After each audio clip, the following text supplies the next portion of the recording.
Welcome to the EST Hangout. This is the EST Hangout, and today's guests are...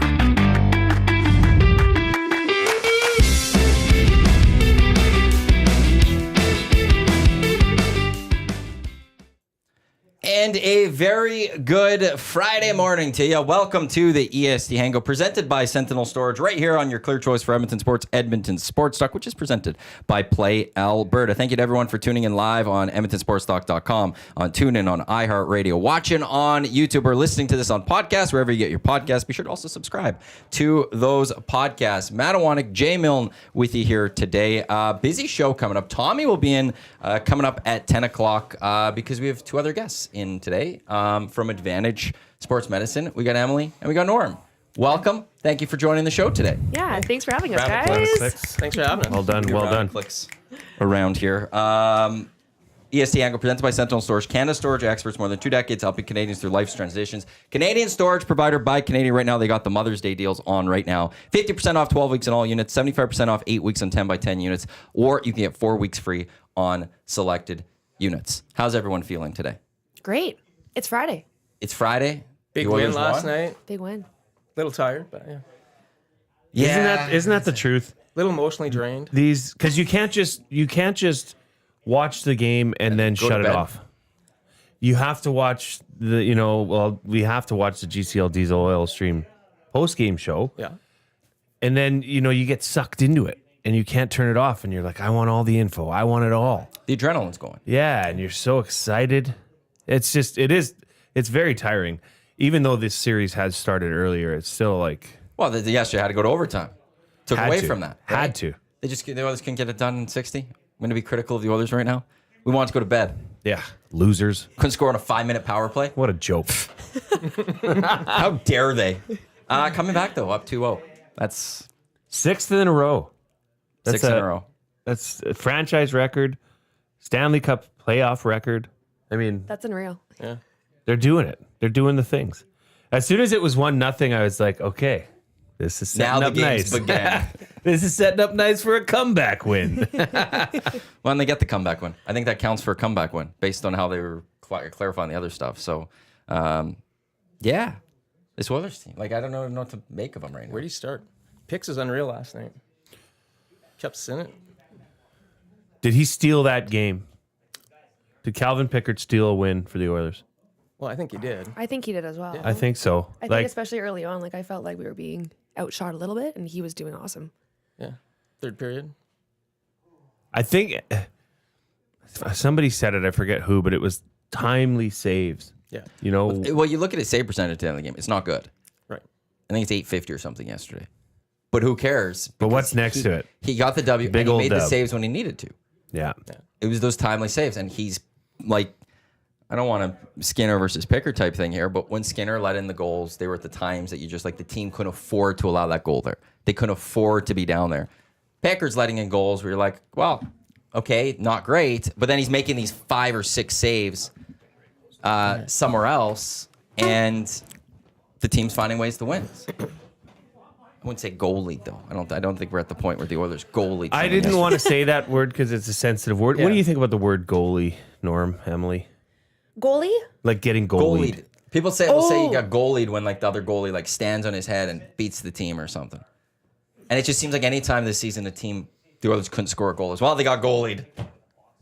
Well, Hill's done it to him a few times, and like thankfully that didn't happen last night. But just kind of get a little bit of that anxiety when you're getting all the shots and they're not going in. Thankfully last night they were getting their bounces and things were going. But Yeah, I don't know. I just you look at the play of Pickard and Aiden Hill, and that's the thought coming into the series was, well, they've got the Oilers beat in the net. yeah, I mean, I'm sorry, but if the same goal, Vasily Podkolzin's goal, goes in on Calvin Pickard, this city's burning down and saying Skinner should be back in the net. Like, that was a terrible goal to have from that high, squeak that between far your away. arm, right? yeah.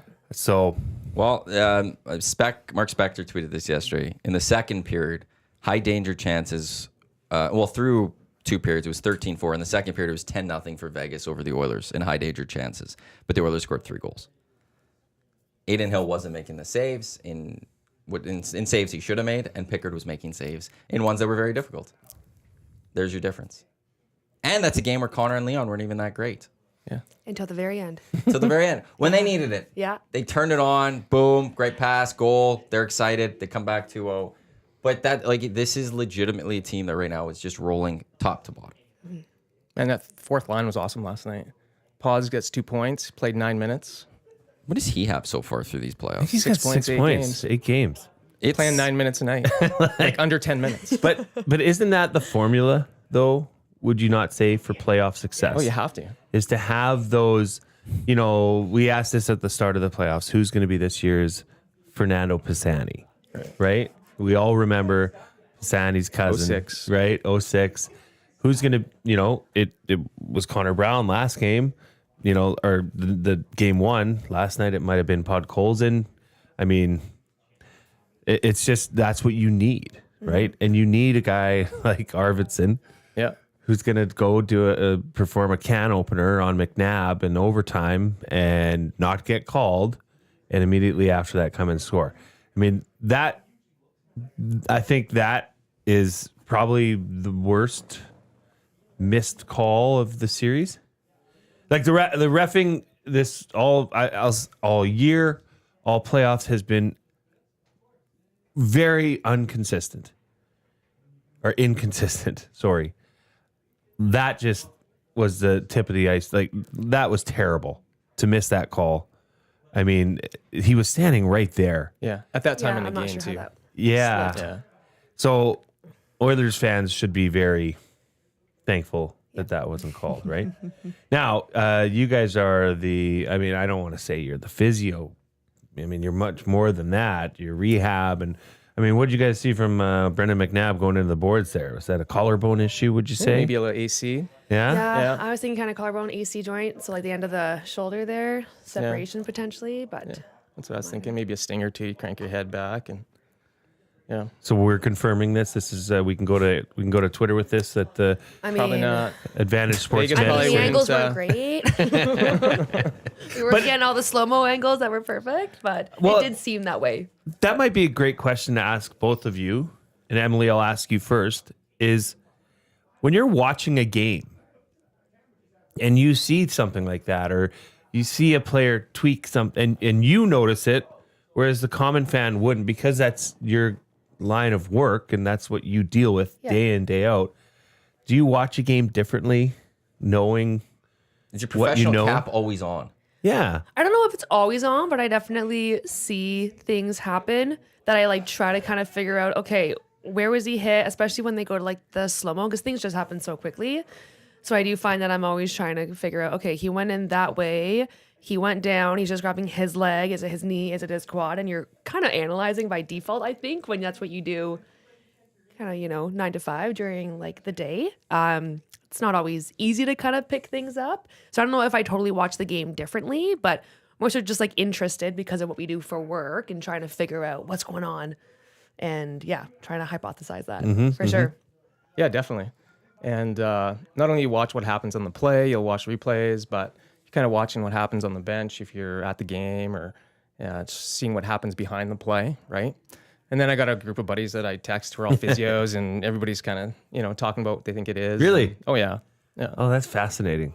Was there any talk about Pickard yesterday with his left leg at Yeah, that good point? question. Well, I think we were in overtime, and guys were a bit anxious about sort of where it might go, but So people, it was a little more quiet. It was more a little bit more quiet, The like- fan came out a little more. the texts kind of stopped flowing when things get tense. Let's not jinx it, yeah. If it was the first period, I'm sure we'd be, hammering on it, but yeah. Yeah, he was because he gave up a goal pretty quick after that little play, but then he settled in again. Yeah. So all should be good. It's who would have guessed at the start of this year that Calvin Pickard would be the guy that we're looking at 6 straight wins in the playoffs? Yeah, incredible. no kidding. And how well those third and fourth lines are doing, and the depth all the way up and down the line. But Cole's in 6 points in 8 games, Yeah. a goal and 5 assists. And How many hits? Probably doesn't tell us that. I could get that for you. The other part that it's honestly, even this Connor and Leon really haven't had great overall outstanding plays that we've seen other past, because it has been just relying on everyone else. The amount of goals if you go down the list and see how many goals outside of Connor and Leon, other guys have. It's ridiculous in a good way. So I think last night, Paul Coles was the last forward who hadn't scored till last night. So I think everybody's been on Has goal something. already. Wow. Well, Wallman got a goal. Kane's at 3, I think. Kane was 1 last night. Yeah. He's He looks 3 great. this year. Yeah, I'm he For a does. guy who's missed a season, he's it's He looks taken him a super, game and super it looks strong. awesome. Yeah. Well, is he?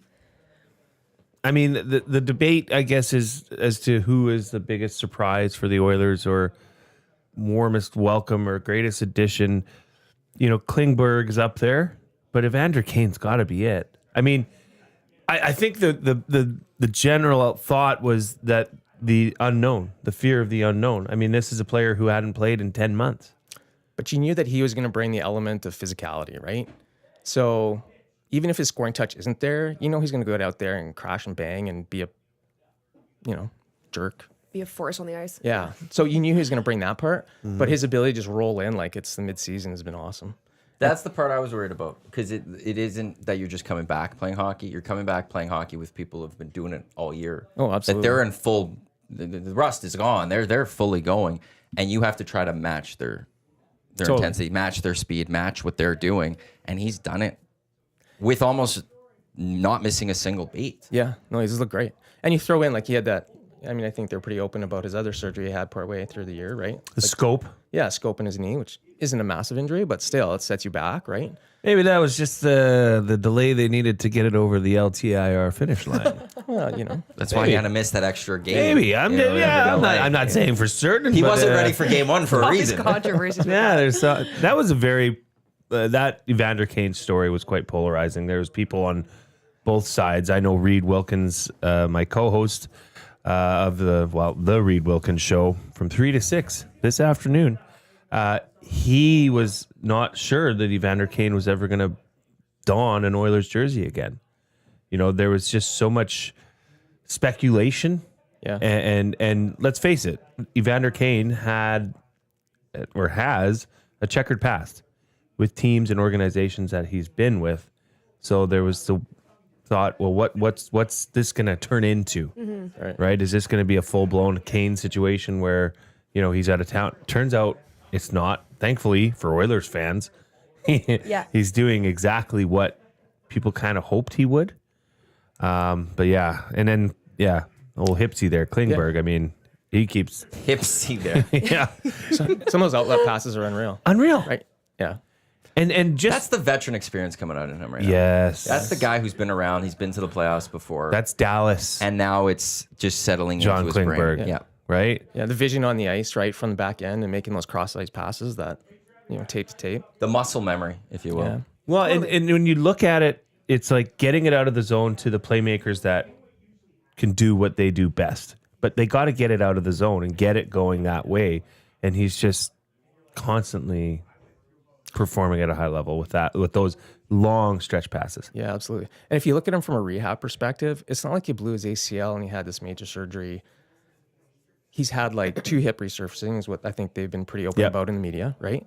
But if you look at the games played, like in the last 2 years, this guy hasn't really played a full season in probably 3 years, right? So you take out that muscle memory piece, you take out the conditioning piece, you take out sort of being in that game sense, and you just come back in the playoffs and play as well as he's done, I think has been Yeah, I was just particularly impressive to me. I was just gonna say I feel like injury rehab was one thing, but like not that I'm a professional athlete by any means, but I feel like just being out of it for that long, just mentally, and then being able to get in that zone and just turn it on is super, super impressive, rehab or not, just to kind of be out for 10 months and then come and cruising like that. But.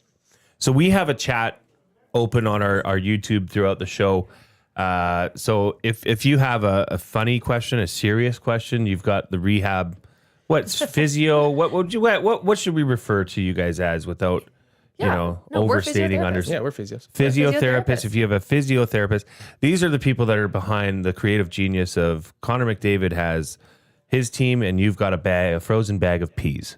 Oh, that was our marketing team. I That was thought brilliant. Isabel sent that over, and I laughed out loud. That was really good. But it should be noted, and this is a little behind the curtains look here. But Norm, are partners of yours, or I'm not sure how it all works. But I mean, TD Force, the head athletic therapist for the Edmonton Oilers, is a partner at Advantage Sports Medicine. Yeah, he's one of our founding members. Yeah, he's one of Dr. our founding partners. Duran Naidu, who's the Oilers team doctor, is another founding member of Advantage as well, yeah, right? he's very active in our company. So when you're saying stuff like that, I got a funny story for you. Sure.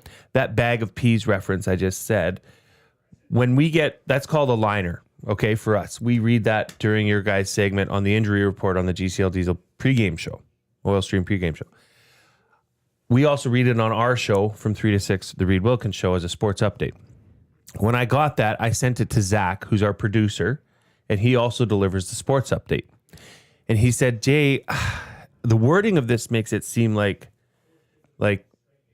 you know, they're kind of a part, like associated with the Oilers. Like Connor has this staff behind him, and Advantage has the same staff.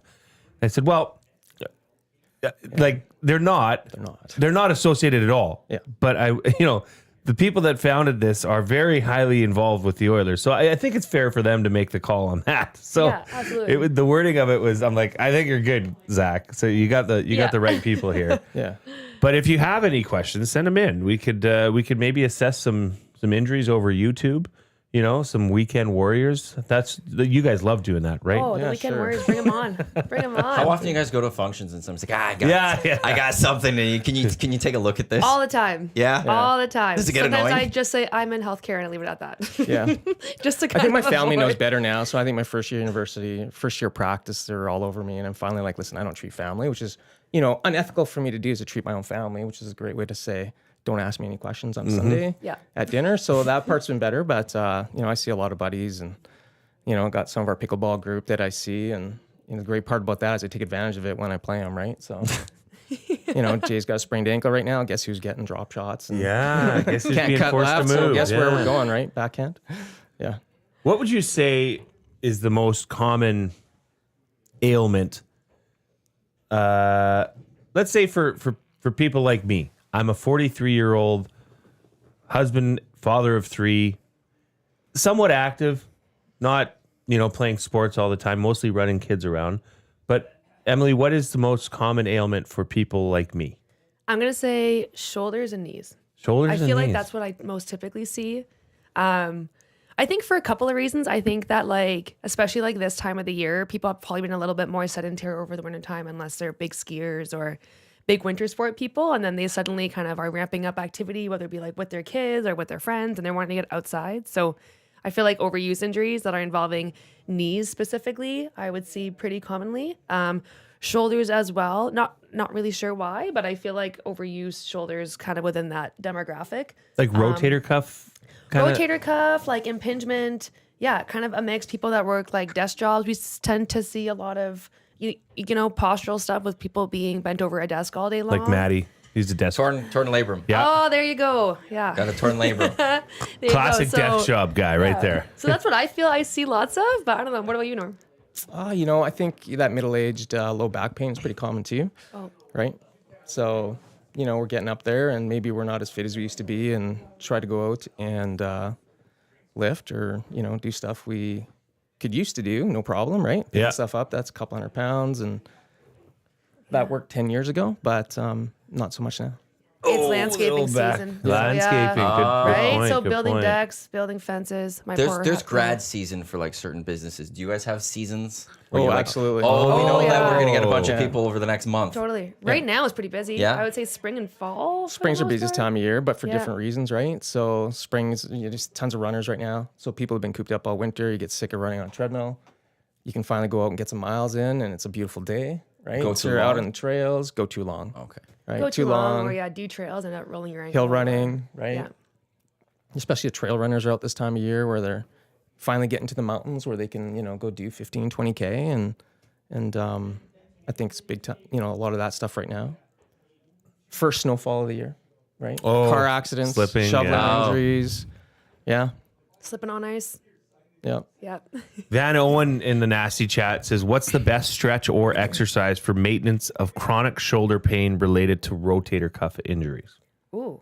Oh boy, it could be like scapular strengthening probably. It could be a whole bunch of things. I was gonna say scapular strengthening as well. So just the who, what? idea, scapular Yeah, some strengthening, rows. Or, Scapular strain. which is like getting like your shoulders down and back. That's kind of like the foundation of, shoulder Posture. in terms of Yeah. So we find that like if you're in a more like rounded posture, typically speaking, that's not going to set the shoulder well for reaching and doing things overhead and all that. So making sure that you have good scapular mechanics, so that shoulder's down and back, as I feel like my mom used to always say. Come on, is man. I have often super important. That's one thing I know I have to work on. And there's lots of exercises that kind of address that, right? Like there wouldn't be one specifically, but rows, bent over rows, lat pull downs. You can have lots of things that have that shoulders down and back.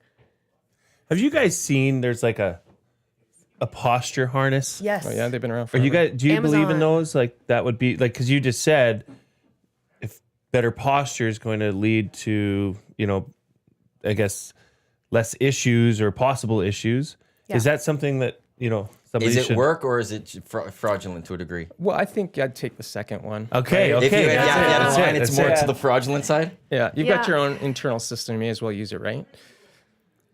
Yeah, I think like I always tell people, hey, if you just get a brace to do everything, once that brace is off, then you haven't actually strengthened your body in the position that is allowing you to do that naturally. So chances are that it might help your pain kind of in the time being if it is from that. I'll sometimes tell people like, hey, look, if you're working, a 10-hour desk job and we're strengthening you and you're doing really, really well, but once you hit hour 8, you're getting like debilitating back pain. I'm okay with people putting it on just to kind of help them get through their day. But the hope is that long term, we're able to strengthen them enough that they don't need that and that their body's able to maintain it on its own. So yeah, I'm with Norm. I would say if there was a bit of a dial, it's more on the fraudulent side of things. But I can see why sometimes It's a short-term in certain thing. cases. Yeah, and it's Yeah. It's very short. the big term. thing in rehab, especially and in medicine overall, is it just depends, right? Like if Yeah. you're in so much pain that you can't get through your day, then maybe it's a great adjunct. It's kind of like wearing orthotics, right? So there's a time and place for orthotics or crutches or whatever else you need. But the idea is that eventually you can get stronger and sort of manage it on your own. You know what? It's partially a confession, and it's partially just I want you both to know that when you send people home with instructions on stretching and like doing at-home exercises, I don't think most people do it, Oh, I'd agree. and I think it's terrible, and I'm the worst. I would be the worst. Like, oh yeah, you got to do this, you got to ice this, you got to do the band work and all this stuff at home. So that next time you come in here to see me, I can tell that there's been strengthening going on and there's mobility range has been improved. Nobody's doing that, right? Is that frustrating for you guys? Well, Totally. probably, yeah. Oh, it used to be. Now I get it. It's just human nature, right? Yeah. I also feel like that also goes into, if I give someone an exercise that they need to go down to their basement to do and they're busy, they're probably not going to do it. So I find that I often look for ways of incorporating it into their day to day. So if they work a desk job, I'll give them things to work on while they're sitting at their desk on meetings, right? And it could just be something that they set an alarm for, that every kind of hour they just do a couple of things. So I almost find that if you take that approach with people that are less likely to do something kind of like in like their evenings at like a set time, and you just kind of add it into their routine, I find that that's a bit more or a bit easier for them to do. I think you have to find what motivates people, right? So, Yeah. I think if you ask them what they know they're going to do, just realistically, right? Because everybody tells you they're going to fit this in, they're going to do this 45-minute plan. And the first day they come in, we have a discussion about, hey, what do you want this to look like? I can give you like a pro plan that our athletes do. And do you think you'll actually do any of it? And they come out and say no. Because it's either you do a little bit or none, right? It doesn't seem to be an in-between. I could be wrong, but that's kind of been my experience. And so I think if you set that out at the beginning and you give them like, okay, I can do 2 things, well, then I think people buy in better. And just so you guys know that we're not experiencing an earthquake. Yeah. I was gonna say there's Dust- a lot of stuff yeah. going on. We have over a there. mini basketball net, and there's a standing game usually around 9:00 ish between Dusty and Trev. We haven't had an injury yet. We're bound to have one Yeah, at some point. touch So wood. We do have Somewhere. WCB though, Yeah. so we're prepared. well, Fully Dusty prepared. did use WCB back at the old place for a slam dunk contest on a mini net. So we've done it before. no. So There's how'd you video get of the it. labral injury? Golf. I think it goes back to Cougar Creek, 18th hole. You can go over water. Yes. and I went for it. Yeah. And the club went into the ground when I was swinging as hard as possible. And that's when I first felt something. Yeah. And over the course of like 2 golf seasons, slowly I kept getting it, driving the ball. I'd hit the ball and then I'd get a pain. And then finally, Dr. Boris Boyko diagnosed me at Glen Sather, and He's a beauty. It was great. Figured it out. Yeah. And it was like, yeah, I think you got a torn labrum. We'll get an MRI with the dye to check. Got it. It was like, yeah, extensive tearing. So I got the surgery done on that. But then, like, one thing I really liked with physiotherapists I went to, because I'd gone to others prior and I had stopped doing, I didn't do any of this stuff. But she gave me little things. She's like, okay, we'll start with these like 3 exercises.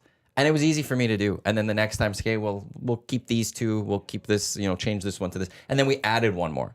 And it was a slow progress that I ended up actually following through on it, because it wasn't like other ones I've gone to. It's like, here's 10 things you have to do in 45 minutes. It's like, yeah, I'll do that to start, and then I'm just going to get bored and stop doing it. Oh, for sure. And I think, people have like busy lives, so you can just overload them with a full exercise program that they have to do every single day. Like, chances are, if someone looks at a list and they have, 20 minutes in like their day, if they know that their list is going to take them an hour, they won't just pick out a few. They just won't do the whole thing.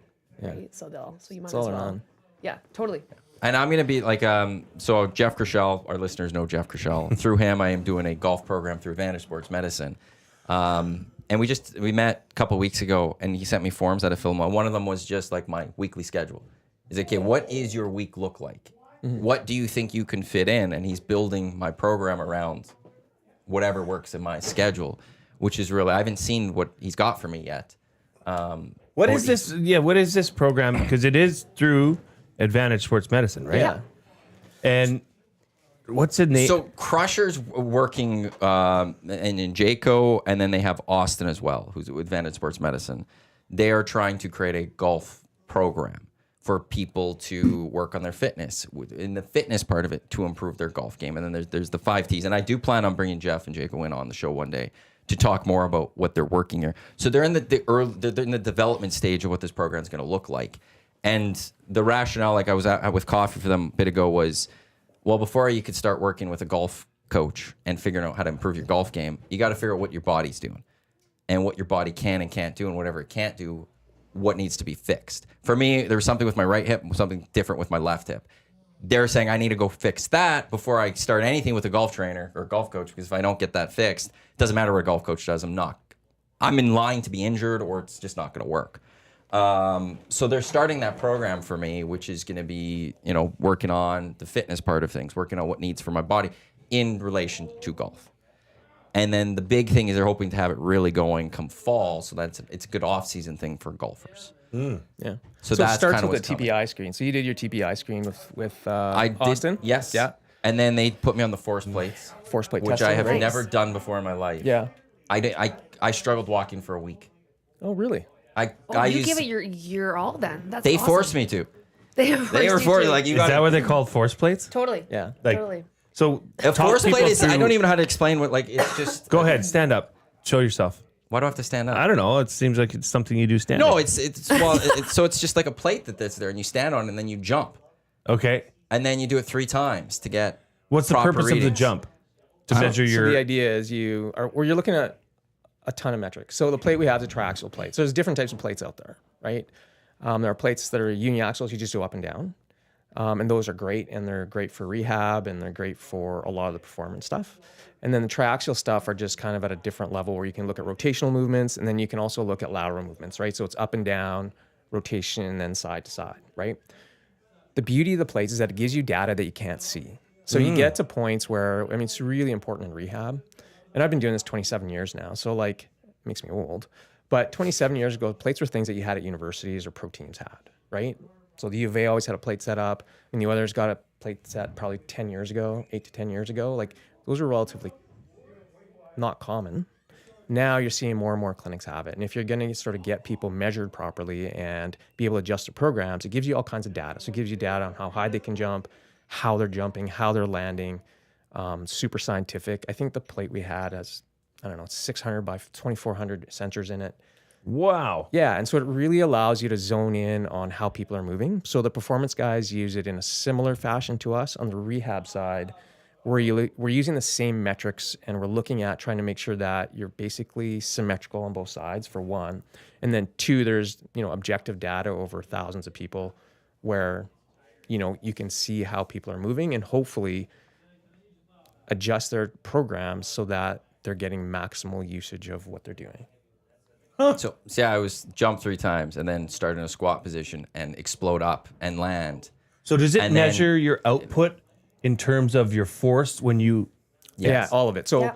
Really? it measures like your force on the way down, right? So someone who's had an injury, let's say they've had an ACL tear and they're 6 months out or whatever, as they land, they tend to be really stiff, right? So they're not taking the force, absorbing it, and then using that kinetic energy to explode up, right? Wow. So there's all kinds of metrics that you can do, and the list goes on and on. So So how weak is a Matt? lot. Like, well, I can't discuss. well, we could just So is it in relation to we like can a we can make 14-year-old? things up too. Well, like yeah, okay. Like it's just the curve, right? Cor- Like, yeah, like so he's the Well, he's, I'm trying to remember because they went, stuck in a they went through 14-year-old's all my body. results with me, and I'm trying to remember at points you'd stand on left leg and you jump, and then right leg and you jump, and I think I had more explosion, like quicker explosion on my right leg, but I had more power with my left leg. oh So there's with my right leg, I'm just not getting as high with my jump. But with my left leg, it's taken me a while to shoot up. And then I was able to shoot up. So if you're doing a layup, what leg would you jump off of? It's been so long. Right when you leg? dunk. Or dunk? Sorry. Sorry. Me dunking. So that leg should be more explosive, probably. It was a quicker explosion, but I couldn't get as high up. Whereas my left leg, I was able to get higher up, but my explosion time or whatever it took a little bit longer. So they're like, yeah, we got to work on tightening that part up, but then also get the right leg to shoot up more and stuff. And there was a lot that went into it. I think I was on the force plate for 45 probably. I was gonna say about an hour or so. Yeah. Like there was a lot that went into it. And I remember because I was asking Jeff because I've been around Crusher for a long time. I was like, "Is this something like athletes use?"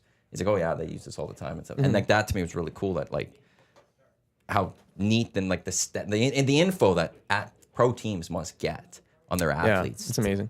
It's incredible. I've even seen them used in just like daily training sessions where they basically have like an athlete jump and they jump every single morning before training, and then they almost look at if their jump is less in terms of like their ability to actually like explode or absorb power, is that maybe an indication of fatigue?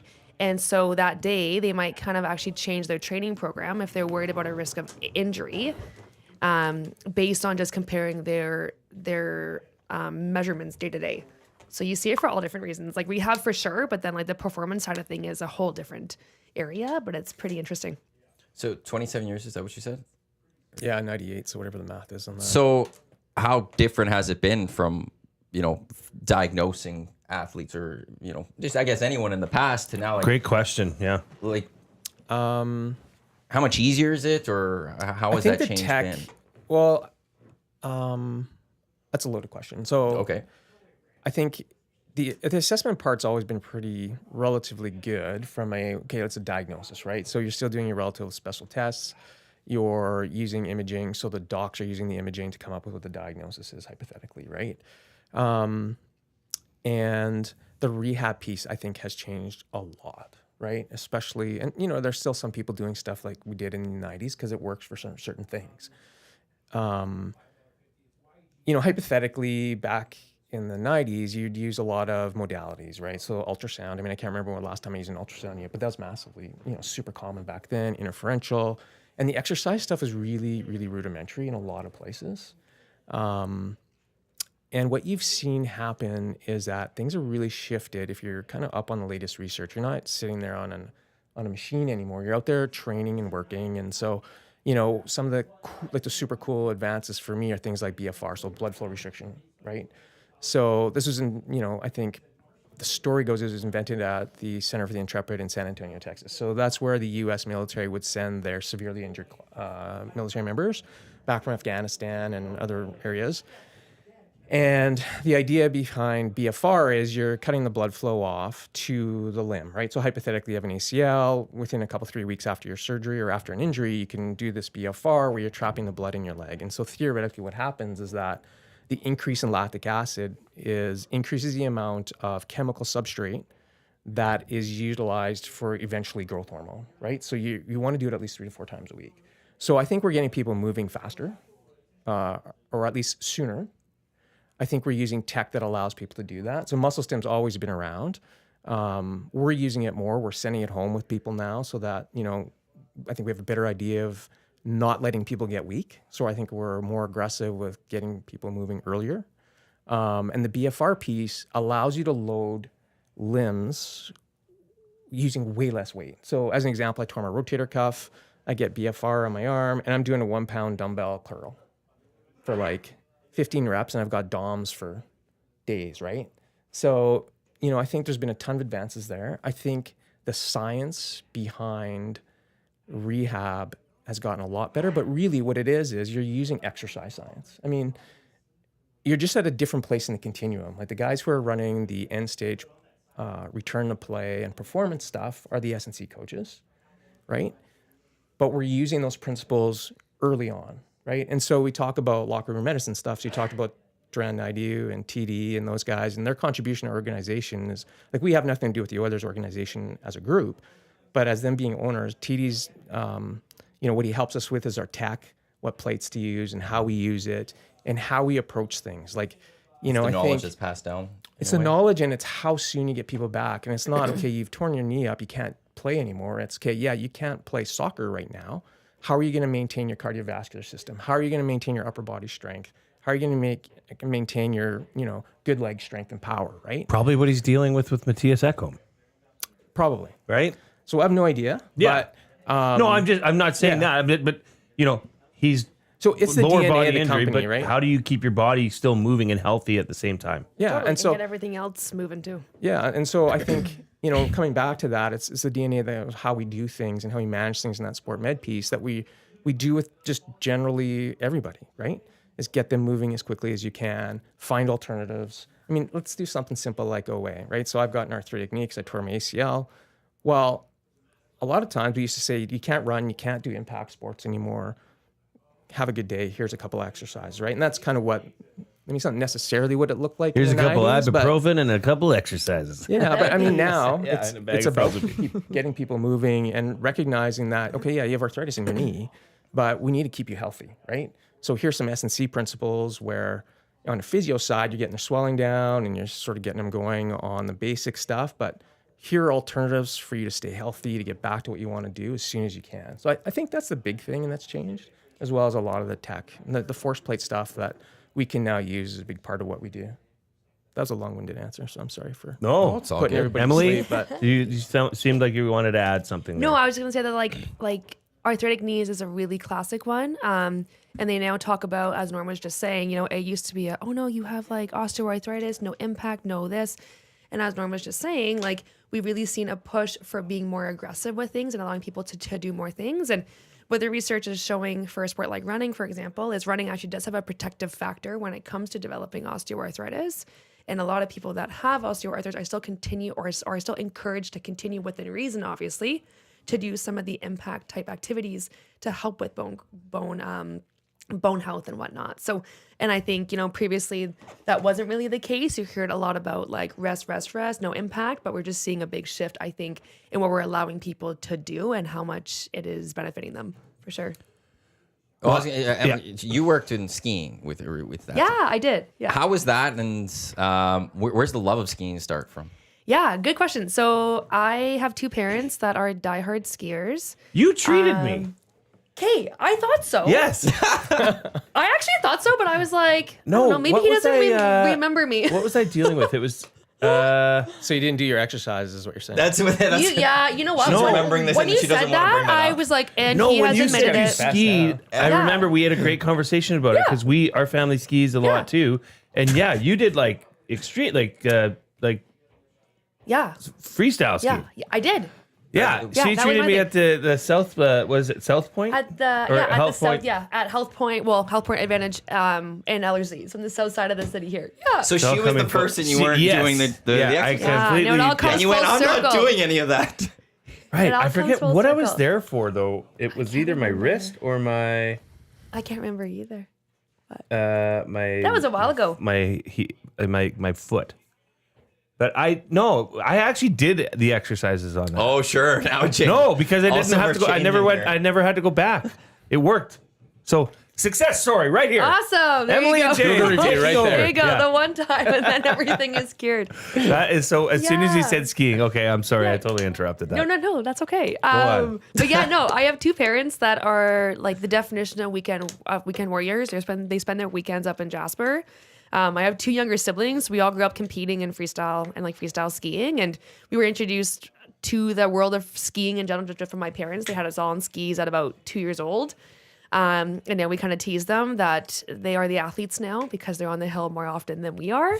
But yeah, we moved to Alberta in 2004. And when we moved here from Ontario, we just figured, having the mountains 3.5, 4 hours away was basically in the backyard compared to living in Ontario, where the closest mountains were kind of like Vermont, which is like an 8-hour drive. So we ended up having Jasper kind of be like our weekend home and started skiing up there often. And so I was an athlete in this sport until I guess I was about 18 years old, had an injury, ended up being treated at Advantage actually, and with Dr. Duran Naidu and Tahisha and the whole crew, and then kept knocking on their door to come back in different roles. So came back as a kin, came back as for like some volunteer positions.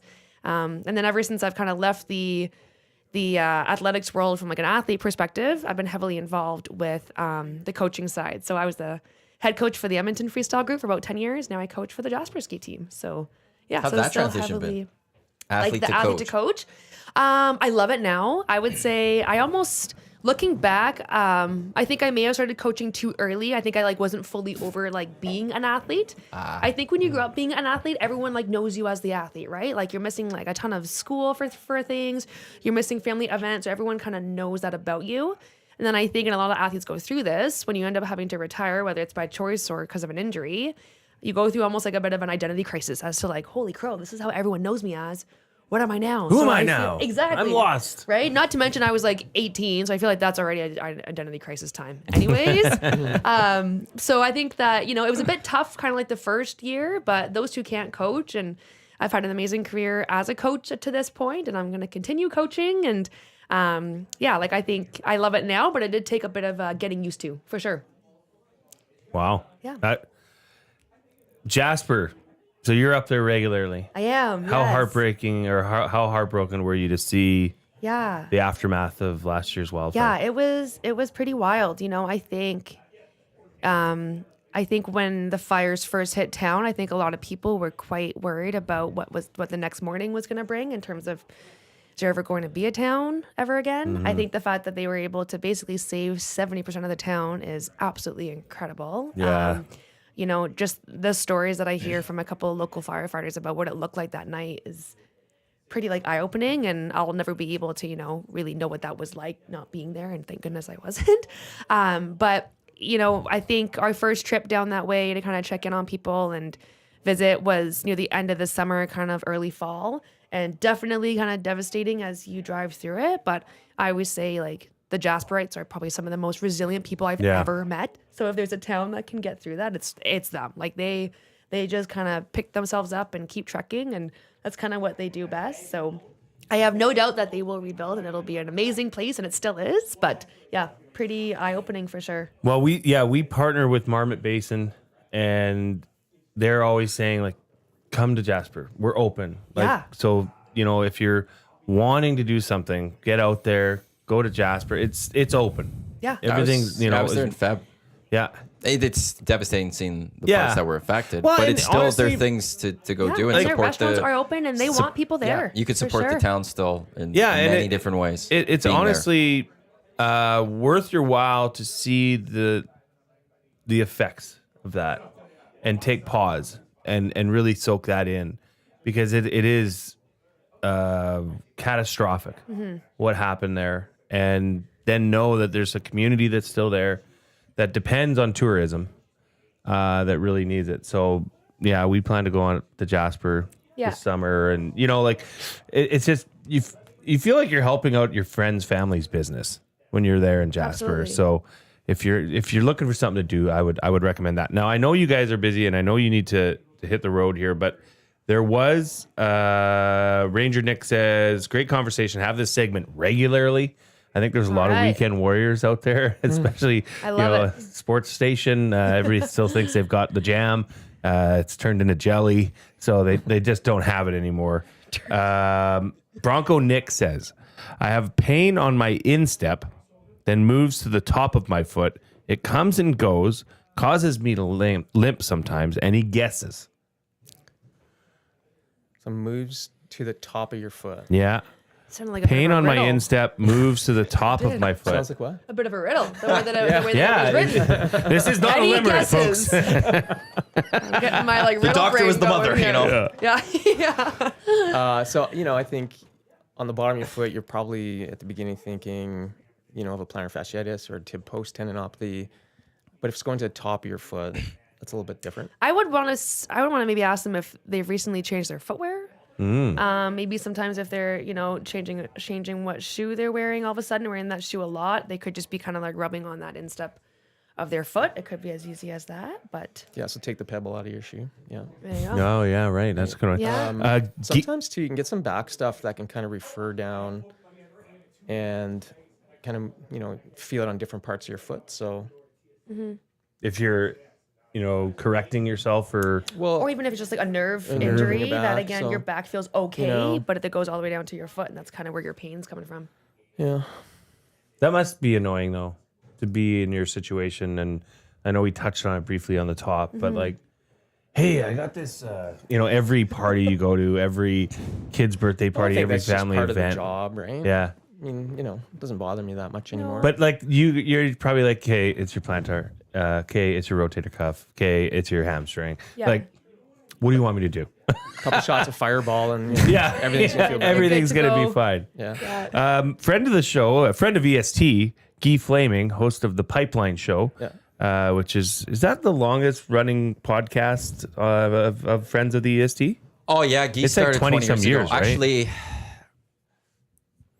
I'm trying to remember when Crush started.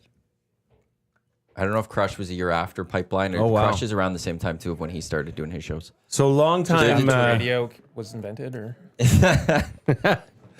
First time appreciate Edmonton that. got Those are radio, fighting the two of words. them got there. Yeah, no, but those two, like Crush and Pipeline, are like the two long-standing in this market. They might be the longest shows in the market. Okay. Like the Nielsen show, Nielsen came here 18 years ago, 17 years ago or something. Pipeline and Crush have been on longer. Jeepers. Well, Ghee has a question. He says, I have a question for a friend. He says, for a friend. So this Asking is for a friend. Yeah, this is not Ghee asking the question. Okay. He's asking on behalf of a friend, okay? So let's just make that clear. He's 54 years old, and a few weeks ago he sneezed really hard, and ever since his back has been killing him. What should my friend, do about it? Can I say I've had, like, not necessarily from a sneeze, but like You've hurt I've yourself. had in my back, like almost like it's in, because your ribs come around front to back. It's like in my back ribs where something's like yeah. So I mean, if it's lower back, it's a little bit different than upper back. So upper back, when you cough, you generate a massive amount of pressure internally. It's called right, to actually do the coughing motion. So that can hurt your T-spine and the rib, the joint where your ribs are. And then low back stuff can be, you irritate a disc or you irritate something in your lower back. And so the easiest thing is to just try to keep moving as best you can, right? And just kind of figure out what feels good, right? So some of the stretches that feel a little bit better, do those, and then just let things settle down, right? And as long as you're not getting numbness or tingling anywhere or shooting pain down your legs or... Usually those things sort of settle out pretty quick with just some, Yeah. as Norm said, just like keeping moving kind of within reason. The body does really, really well with movement. So just kind of keeping that going is usually quite helpful. That reminded me of when Dustin Penner hurt his back eating pancakes. And I'm always still fascinated how that sounds happens. tragic. How do you do that? Well, sometimes it's not what you did then, right? It's It's- the no, no. classic thing where, let's say you get in your car, you drive 3 hours to Calgary, you're getting a little bit of prolonged tension on the posterior disc, right? And then you bend over to eat your pancake or you cough or sneeze, and that's what kind of interesting, puts you yeah. over the edge, right? So You're getting ready we'll- to eat something though, very nice. Like, But it's Yeah. much funnier and like makes for It's a a way better better story, story. It's a great Norm, story, when yeah. you say Eating the I injured pancakes. myself eating Eating pancakes. pancakes. Like if I ate, by the way, thanks for bringing in these donuts. We didn't even, do you guys want to have a donut? man, I don't think I could have just one is the problem. Oh no. Oh no. Yeah, we can't have sweets in the clinic. No. They're I mean, gone, it's 'cause Norm counter. just- Yeah. I It's, know. Eat So- them all. Not anyone else. It's not. Yeah. Just you. So the key is you just cut a little bit at a time, right? Oh yeah, that's what we do here. And then you end up we also having, like like, doing that 4 because we donuts want in to the try a end. bunch of different. We have Yeah, a donut that's what I cutter. would For sure. We have a donut cutter. It's like a tool that's like quadrants, and you just press Wow. it into the donut. Where'd you get that? crumble cookie. Crumble cookie. It came with a crumble cookie. Actually. Yeah. It's like the But it tapas makes of it donuts. because nobody bit of each. wants to be that person that's just gorging on a donut. And plus, you want to try the You wanna try, variety. like you look at them I mean, and like look you at what open we them and you got sit there and you're like, well, I want to try them all. look at these, Oh, man. Whoa. jeez. There's a whole Yeah. brownie on top of that one. God. That's a brownie and a donut. That's the same one. donut. Those are cakes. Yeah, exactly. Oh, and you can't eat just one of them. And you also do feel better if you eat 4 quarters. Well, yeah. And You don't feel like I ate Or a donut. 8 quarters, because then Sure. you tried 8 different donuts and you Yeah. feel like you've had little But you only had- pieces, but yeah. you've had 2 total. No, but you had little pieces. That's Yeah. it. You See, feel so- better. As I said, it's like the sharing plates. Yeah, it's I only count the donuts where I eat the entire donut, right? So if I take like, Good. an eighth of 8 donuts. We're keeping those in here because T-Roy's out there. Just keep that's it fair. The Godfather's here. Now, I'm okay. glad they're saying like we could eat donuts and stuff. Like people that would be better on health and stuff. We're in good spots. There's been such like there's been a lot of reaction to this, which is great. Which means there's a lot of people that are dealing with nagging injuries, prolonged whatever, weekend warrior stuff. What's the best way to get in touch with Advantage Sport Medicine? Yeah. And who are you guys there for? Everybody. Everybody. Yeah. We see general population. We see athletes. We see weekend warriors. We see it all. So our doors are wide open. We have our 2 clinics, St. Albert, and then the one in the south side of the city. Best way to get in touch, probably over the phone. Yeah. 780-460-9977.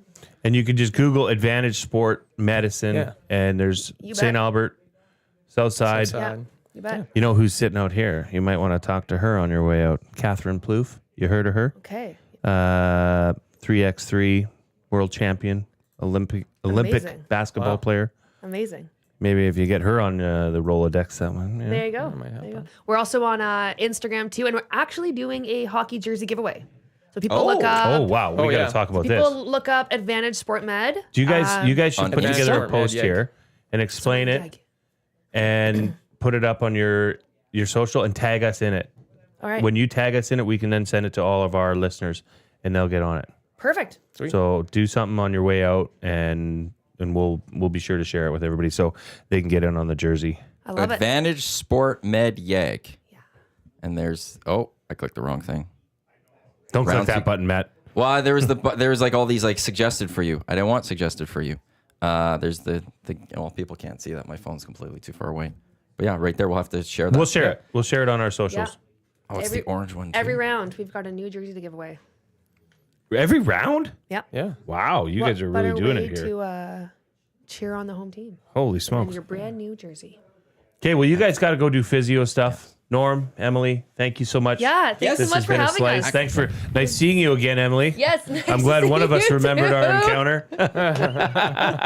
Go find the exercises that you're supposed to do. Yeah. I don't know if you guys want, but if you feel free to Oh, sign yes, our wall, sign the we have wall, all of sign our the hangout wall. guests. Yeah, Yeah, sure. let's do that. If you guys I'm jump gonna on go in get there. Katherine and get her. That is fair. Sounds will good. just Thanks so wrap much, things up here. guys. Thank you very much. It was nice meeting both of you.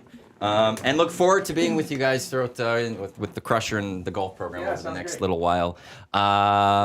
Emilie, Norm with Advantage Sports Medicine. There, I highly recommend the place. I've been there a couple times now. You'll hear more about it. As I said, everyone knows Jeff Gershell. I'll bring him on and his partner in crime with the golf program. We'll discuss that more. And just as Crusher goes, they're always there to just help everyone. Whether you're a pro athlete or just something nagging you, they will make it work for you. So that's what makes Advantage Sports Medicine so great. We will be making a little bit of a change here on the EST Hangout. Presented by Sentinel Storage, Canada Storage experts, more than 2 decades helping Canadians through life's transition. Canadian storage provider by Canadian Sentinel.ca. Portions of this hour of the Hangout, they are brought to you by the Hive Product Marketing, official merch partner of Edmonton Sports Stock, promotional product that bring the buzz. Check them out, thehiveproductmarketing.com. Katherine Plouffe is going to join us. Tommy's going to come in and join us right away here. Jay is here. So we'll have that all coming up here on the EST Hangout. One thing I did say yesterday, though, here on the Hangout is that Waylon the Wolf They've got a concert coming up May 31st, Rocky Mountain Ice House. Over 90% sold for tickets. So if you want to go see the house band of Edmonton Sports Talk live as they produce and perform some new songs as well as some old songs, check them out, whaleandthewolf.com, or check out their Instagram page. Welcome. You could have any seat that you wish. Yes. To win, I got a pair of tickets, though, to see Whale and the Wolf. The chair does that. Okay. Should have been warned. Apologies. If you want to go see Whale and the Wolf, I got a pair of tickets to give away right now. Text us, Whale and the Wolf, 780-218-9999. May 31st, Rocky Mountain Ice House. 90% tickets are sold, so there's not many tickets left. So go buy your tickets. Yeah, but chance to win a pair of tickets right now. This is the EST Hangout here on Edmonton Sports Talk, presented by Play Alberta. So deposit 20 or more for a $100 free bet on sports by using 100 Sports. That's with playalberta.com. You're going to have a play of the day coming up a little bit later today. I am. Do you know what you're going with already? DBD, bro. So you haven't figured it out yet? Exactly. Okay. I'm going to get to Hangout I headlines got with some this. ideas. I got some ideas. Perfect. We Hangout missed on- headlines. Yeah, go ahead. Brought to you by the Ranch Golf and Country Club, from Premier Golf Facilities, corporate branded products to Ranch, your all-in-one tournament host. Proud host to over 180 tournaments each year, including the EST Golf Classic presented by Play Alberta. They're here to help you execute all your tournament ideas. Book your tournament today. Visit theranchgolf.com. Welcome to the Hangout. Thanks. Round of clicks for Katherine Another Plouffe. round of clicks. Wow. I Great mean, to be here. I want to talk basketball, but what were your thoughts on the game last night? Oh no. Did I watch the game? Oh No. my, really? So just not a hockey fan, or were you training? I had some stuff going on, so I did not pay attention. Supposed to say like I was training. I was in I was the gym. training. I I was was busy, in the gym yeah. 24 hours a day. Yeah, is 24. what I live in the do. gym. I'm an athlete. This is what we do. You know we what? don't have time to watch hockey. You know what? The I truth of the appreciate, matter, though. I respect. the truth of the matter is that Edmonton Sports Talk has been talking about the Oilers all morning. Okay. They will be Check. talking about the Oilers all afternoon. So maybe a reprieve. Woo, It's just on what the the doctor break. ordered. Okay, We had that's a bit of a reprieve in hour one with the Advantage Sport Med Cool. and some physio talk. I mean, Did they teach you anything? yeah, I found out that I actually was treated by No way. Emilie that was sitting right beside me. No way. I didn't figure it out until she mentioned something about skiing, and then I'm like, wait, we've had this conversation. So, That's too funny. you know, it is what it is. Fair enough. I'm not saying we have Tom Gazzola is joining us. Here. Yeah. Oh, is he? Yeah, he's on. He says he's shortly here. So Okay. running behind. Good luck. Good luck. Yeah. Whoa, yes, round of clicks, Katherine, bringing it. So, okay, the physio thing. I mean, Yeah. are you? How's the body? I mean, this is you're giving her a lot, and we'll get into like what part of the season you're in, and there's a lot to dive into here. But I mean, are you just? I just go to physio regularly, routinely, or do you? Are you just lucky to have a pretty injury-free body? Yeah, I've been super blessed, I think. I've been playing for a long time Yeah. high level. So, And we're gonna yeah. do that. Yeah, just so everybody knows. But I haven't had any major injuries. Yeah.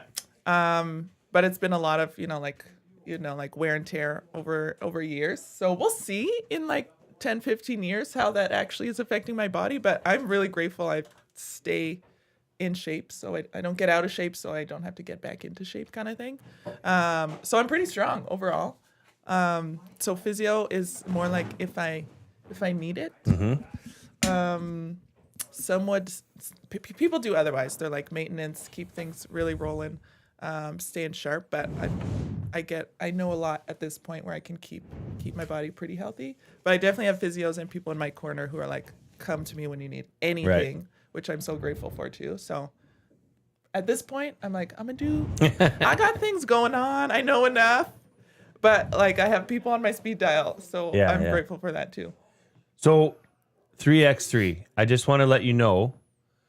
Last night, I was at your old stomping grounds, Harry Ainley, Okay. for my daughter, who is part of a 3x3 league now, a spring league. Nice. It's every Thursday at Harry Ainley. They play. It was an all girls team that was playing an all boys team. Nice. I thought it was Thomas. How you doing? Hey, good to see you too, Tommy. I thought it was it was just awesome. Yeah. But then to think of it now with you coming in here today and say 3x3 is now being played on the regular in spring. Like this isn't even during break. regular basketball season. This is in spring league. Do you ever think about your involvement with the growth of the game of basketball? I won't even just hold that just to my three beautiful girls. They're beautiful. I won't even say that for girls. For young boys, girls, men, women. Do you ever think about that and pause and think of how much involvement you've had in the growth of that in the Edmonton area? Because I think you should, Thank you. for the record. I don't, because I know it's not been just me and my sister. Like, I know there's been such support. Steve's been like, me and Michelle started playing 3x3 because Steve was playing 3x3. Steve, sir.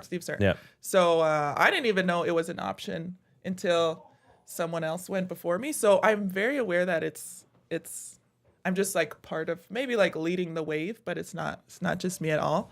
But super grateful because a lot of things kind of led to that point of even playing 3x3. I think like for sure there was me stepping into opportunities and that was my choice. But it is really fun to see more people playing, and I love the game. Like, I love the sport. Would I prefer 3x3 over 5x5? Heck yeah, any day. But I think it's just it's like an amazing sport to play because the kids love it. You get so many touches. There's no one sitting on the bench.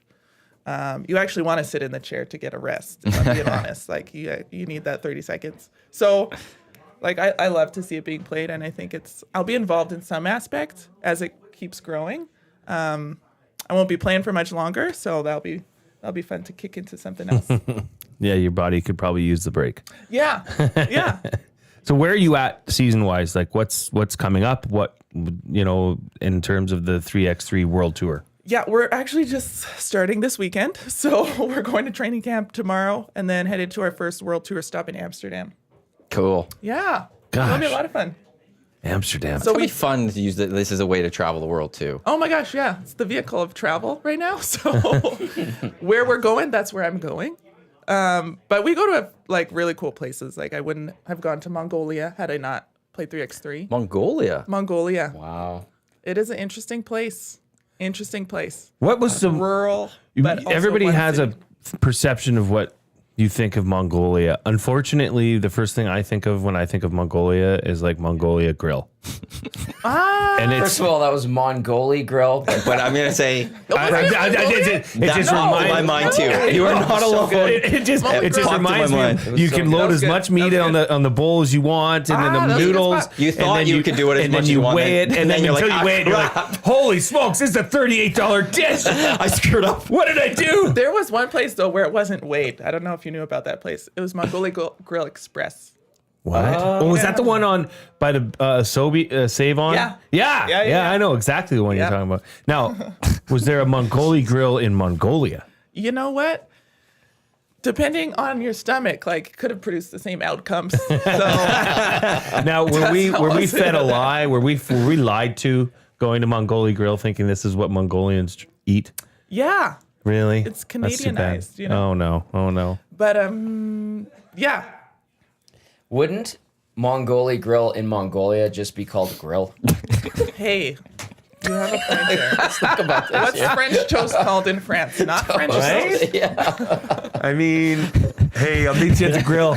Yeah. What grill? Come on. Come on. You know where we are. Yeah. That damn guy weighs my food every time. Bet you they don't weigh their food at the grill. Oh. That's a hack, actually, but too bad it's not around. It was a good spot. That's a good spot. Yeah. That's a good spot. Well, now it's what, hot pots or whatever they're called. Hot pots are the thing. I want to They go to a are. hot pot. I've never been to one. Isn't that what is a Isn't there one right It's over here? basically like the exact same thing Isn't in a that- sense. You're just loading No. up your It's bowl. soup. Well, for like the thinking measuring dim part. sum. but Dim then sum's it's- different, right? Yeah, and then it's a soup. You get as much broth sometimes as you want. You just cook the things in the pot up, Yeah, right? something like that. It's been a while. I'd try that. Is that like pho? No, pho's different. It's a little different. Okay, I so don't even know how you say it. How do you say it? Well, okay, Sean Bell I would say loves it. faux. No, It's but- fa. I know it is, it's but a- it's, it's- I it's thought it like was I didn't know. faux. I didn't know It's like until like a it's- year ago. It's pretentious in a way. I'm going to throw it out there. It's like saying it's poutine. It's not poutine. It's poutine. Oh, yeah, that is pretentious. Right. It's, You take it's that. fa. If you're going to go around by it's fa. Catherine's going to swat that out of here. Get out of here. That's, Get out of here. that is the official correct pronunciation. Fa. Okay, learning new things. But Yeah, I mean, but everyone knows fa. Bells is just going to be like it's fa. I feel like he's that guy. He'll be here and Bells will be like, "You want to go for lunch?" I'm like, "I don't know." He's like, "Let's go get pho." I'm like, "Isn't it pho?" He goes, "No, it's pho, man. Get it in your head." And then so now I'm like, Well, pho. I'm sorry, but very whoever good. created fa should Vietnamese. really, yeah, they should really look at the spelling. GIF or GIF? Well, it is GIF. Or is it GIF? It's technically GIF. Talk about the apparently. peanut butter or the, The- form of the- media. Who the eats form of GIF media. in Canada? The form of media. What? GIF is great. Prior to I thought you were radio- talking about the media. What are we talking Yeah, about? no, the media. I'm talking about the Media. media. I don't know why somebody's got into peanut butter. I'm talking about like, I planted you that send seed. a GIF to That's someone. okay. We were right here. I don't Yeah. know what you guys were What do you talking say, about. GIF or GIF? If we're talking about the media, a GIF? Yeah, I think it is GIF. But I think the creator wanted it to be GIF. I go hard G on that bad boy. But it's also like I think it's just acceptable to do both. It's faux. But if somebody just wants do to be our like, best fa, with yeah, it's the like English if somebody language. if somebody says faux, I'm like it's fa. Same with it's like Wait, is this okay, I'm gonna have poutine. Well, no, it's poutine. that is a bit obnoxious, yeah. The But it's poutine like- one is the big one. Yeah, that is a big. It's like, is it pasta or pasta? Oh God. No, that Really? one is that one's just we've gone to that's just a straight. Oh, Tom, really? It's- well. Let's ask. it's let's, pasta. let's hey. Thank you. Let's ask somebody who's traveled the world more than any of us. Is it pasta or pasta? There's only one right answer. It's like pasta. Pasta. She said pasta. She did not. She said pasta. Say it again. Now I feel like Oh I'm going my to overthink God, this. Catherine. It's more pasta. Pasta. Oh, I stand You got to corrected. do this when you do it. 'cause Yeah. It's Italian. I'll Yeah. believe her. So you got I the will world not. traveler over here, and you got the two Italians over here, all saying it's pasta. Figure it out, Jay. And then Jay's like, I'm gonna have pasta tonight. Jeffy says, I knew one of the chefs at Mongoli Grill, and he definitely took off about half the weight of my bowl, and then he entered it. That's a good friend to Rip know. Van Winkle said it was the sauce that got you. If you put the sauce on the side, it'd be 30% cheaper. Why are we learning these things now when there's it no was- Mongoli it was grills the 5 anymore? scoops of beef that got me.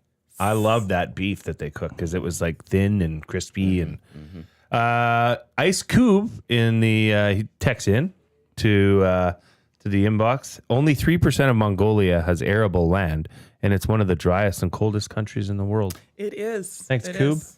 You know, facts. We're just delivering facts there. Facts. Horses are majestic in that land. For Really? Oh, yeah? Yeah. Interesting. There's like one of the men's players on the Team Mongolia that Steve Sir played with. He's like a horse trainer. I don't even know what you call it actually, but They're trainers, aren't they? Yeah. You have horses. Yeah. different kind. But yeah, Different kind? Yeah, Yeah. yeah.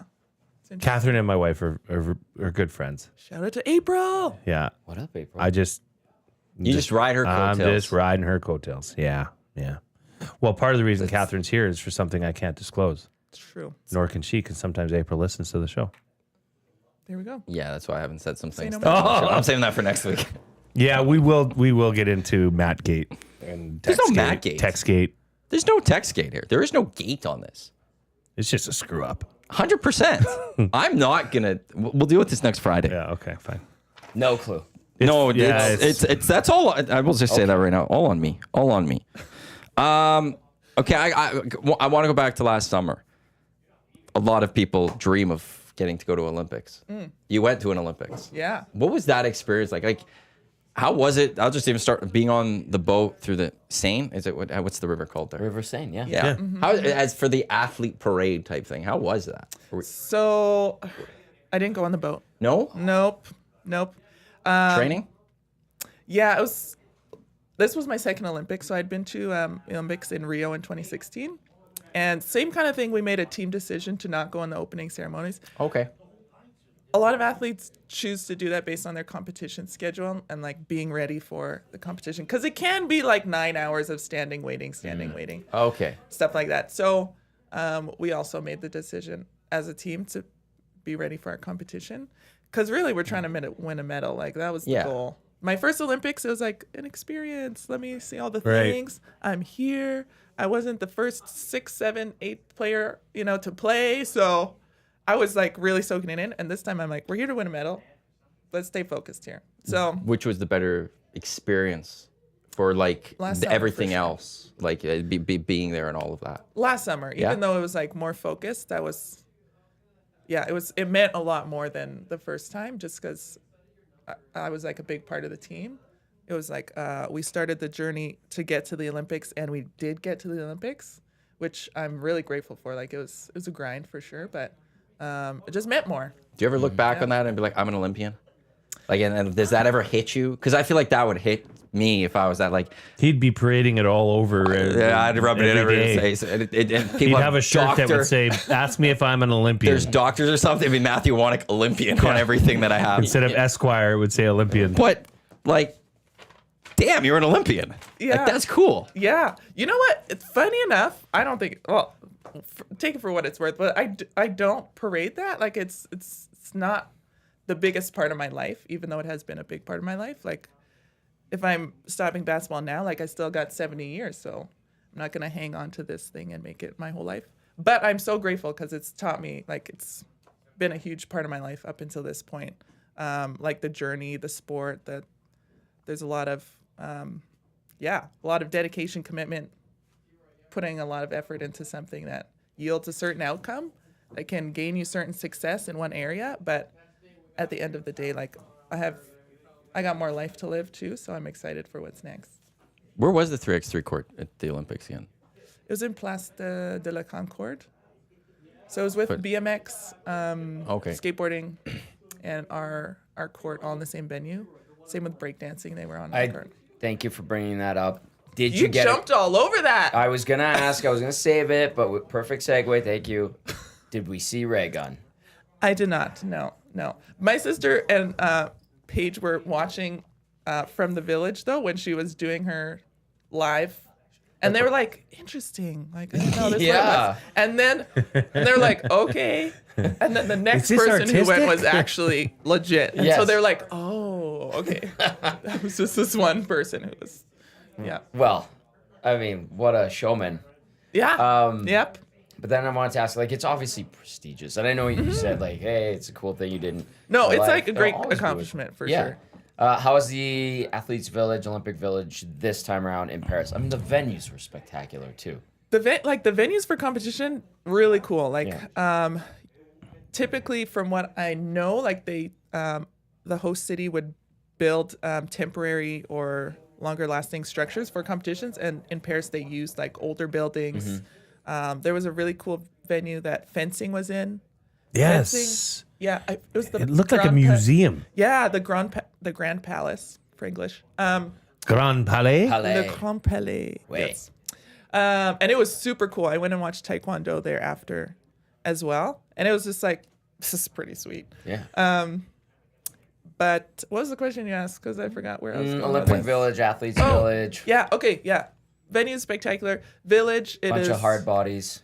Yeah. There were cardboard beds and like plastic mattresses. So did that again? They did that. And I just am like so disappointed. No air because conditioning, correct? The Or the countries- Athletes Village did?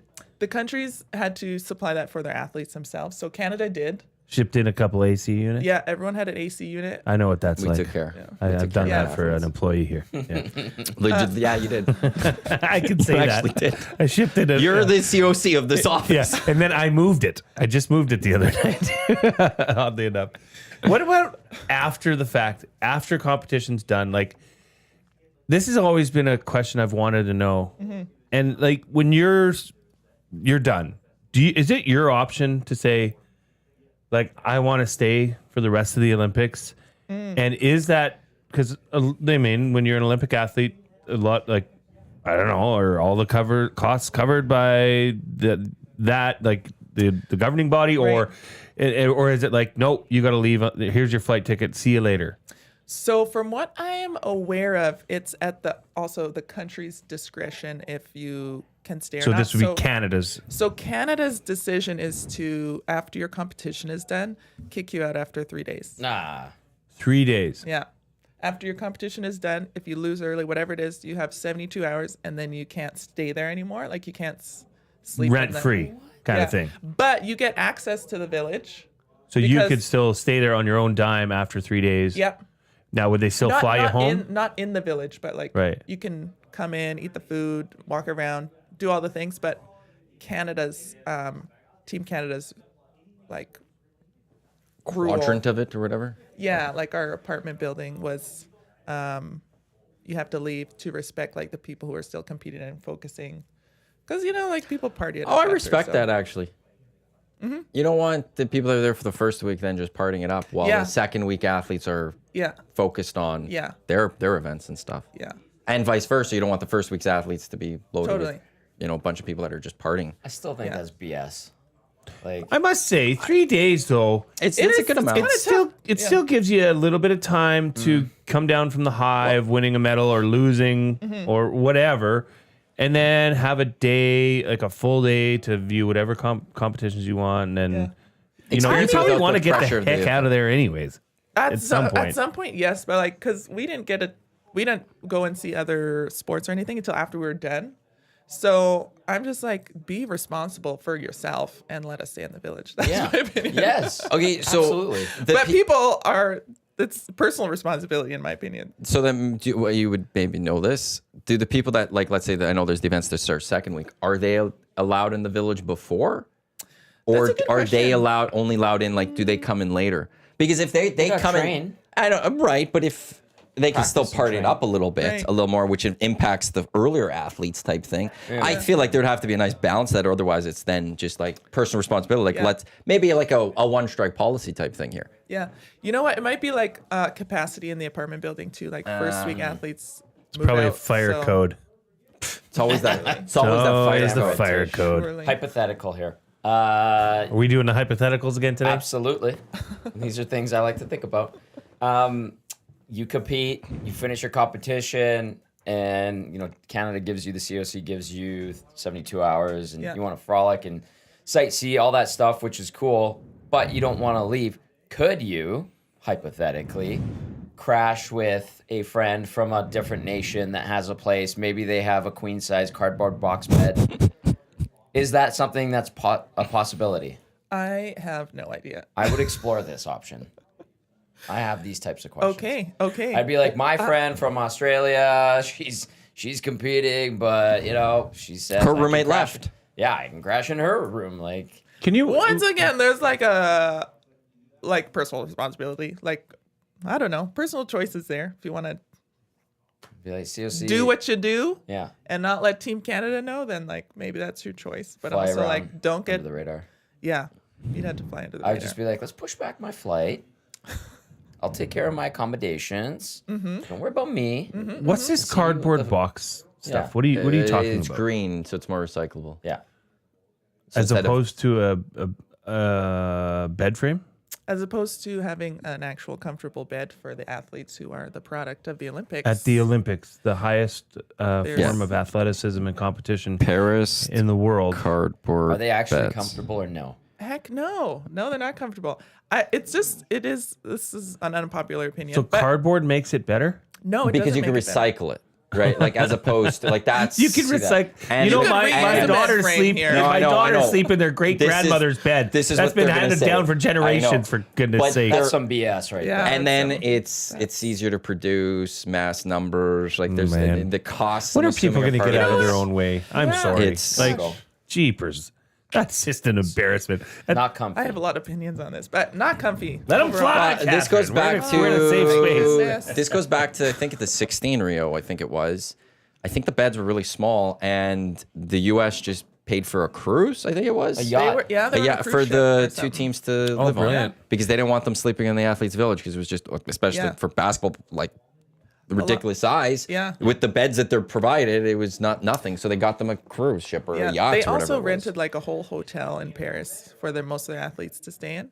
So, like, there are clear indicators that what's in the village is not the best for performance. Oh, that's a good point. That's a really good point. Yeah. If the nations that have all that extra cash are saying like, this is crap, no, we're going to spend the extra cash and just really take care of them. You might be doing it wrong. You know, if there's one entity out there that's on a budget, it's the IOC. You know what? They're really saving us money. here, Yes, for sure. They're always looking to save a Fiscally buck here or responsible. there. Yeah. Yeah. So they can shove it in their own pants. That's No, why. they wouldn't do that. No, they wouldn't. But I do that. still so love the responsible. Olympics. I love the watching Olympics. it. It's I just love one of the- those I love things. the- It sucks me in every Well, single that was time. gonna be my It's next so question. much- it's so cool to watch, winter or summer. Although summer has become my favorite. Did you get? Was there like a time where it was like Simone Biles walked by, or like the men's basketball, like like those? Because there's with America, with U.S. athletes, they're a huge draw, right? Because they've gone from just being sports stars, now they're media darlings and Yeah. Influencers, the best Influencers. people in the world. right? Yeah, Tom's favorite. Yeah. Was there anything like that you were like, it's kind of like world-class athlete walking by and there's a big storm of people going the other way and it's like, oh, good. It's not, they're not bothering me. Yeah. Well, it's interesting because everyone's world-class athletes, but like even for Canadian athletes, I was beside people, around people, and I'm like, nice to meet you. Like, what's your name? Then I found out they're like 5-time Olympians. I'm like, oh. So, like, people are just people there, which I love it. Like the only person that I saw that really crowds of people were following was when Giannis came into the village. Oh. And I was like, well, he is huge. Like, he's a tall guy. Coming from you, that means a lot. You're a tall person. I'm a tall gal. You like But- eye to eye with Dusty, by the way? He's like 6'5". 6'5", yeah. I'm about 6'3". 6'3" and a quarter, according to my nephew. So Okay, good to know. yeah. So Giannis was there.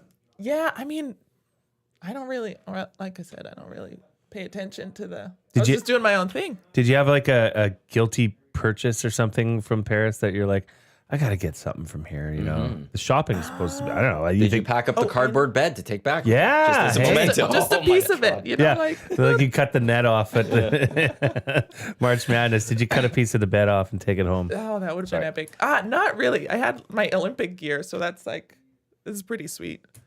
Okay, that's the other thing too. A buddy of mine, I'll just say it was Ty Gretzky. We were in Calgary for a hockey school, and he's like, "Yo, I need to get this Lululemon Team Canada stuff. I gotta go to the mall." And he's like, "Let's go, Tom." I'm like, "Cool, okay." And he just decked himself out in Okay. all of the Team Canada gear that Represent. you guys were getting. Yeah. Do you guys? And he was just like proud of it. Yeah. And he's wearing it everywhere. And do you guys like trade with other countries and That stuff is like a that? thing. That is Yeah. a thing. Well, like this in 2024, like people wanted the Canadian gear because it was pretty sweet. It was nice stuff. Yeah, it was nice stuff. I don't personally do it because I'm not about to rep another country. If I'm being honest, Like, Ah. Yeah. Round of clicks for Catherine. That's full round of That's a clicks for that Canadian one. right That's there. a hard. That's our a girl. That's an Edmontonian Canadian Hello. right there.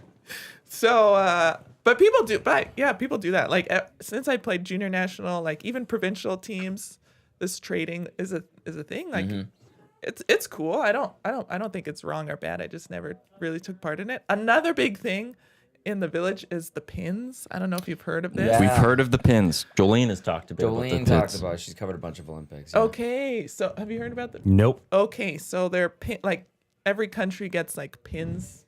I don't know that have different. I don't know, memorable things about their country. Yeah. Like we had a moose one, different maple leaf things. And I don't know when this started. You could probably look it up in Olympic history, but this is a thing now where athletes are trading pins like all the time. So they'll have like our lanyards, which is like our name tag, whatever that gets us into places.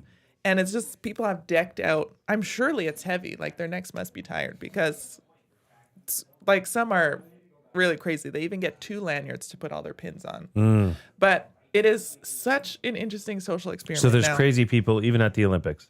Oh yeah, there's even more crazy people. Oh yeah. We should get her an EST pin.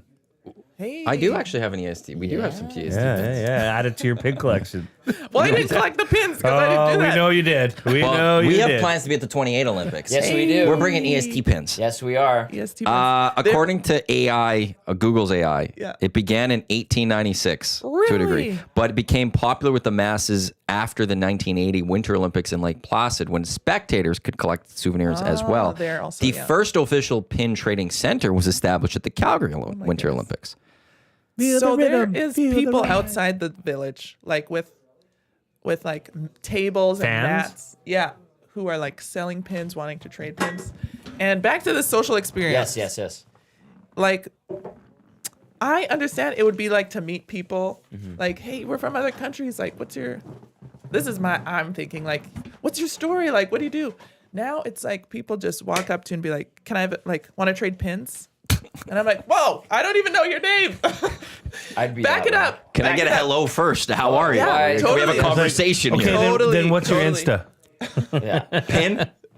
Pin? No, that's literally what they do. Pin? And I'm like, Your pin gatekeeping. She's right on that one, though. respect you gotta that, earn that pin. That's man. right. Yeah.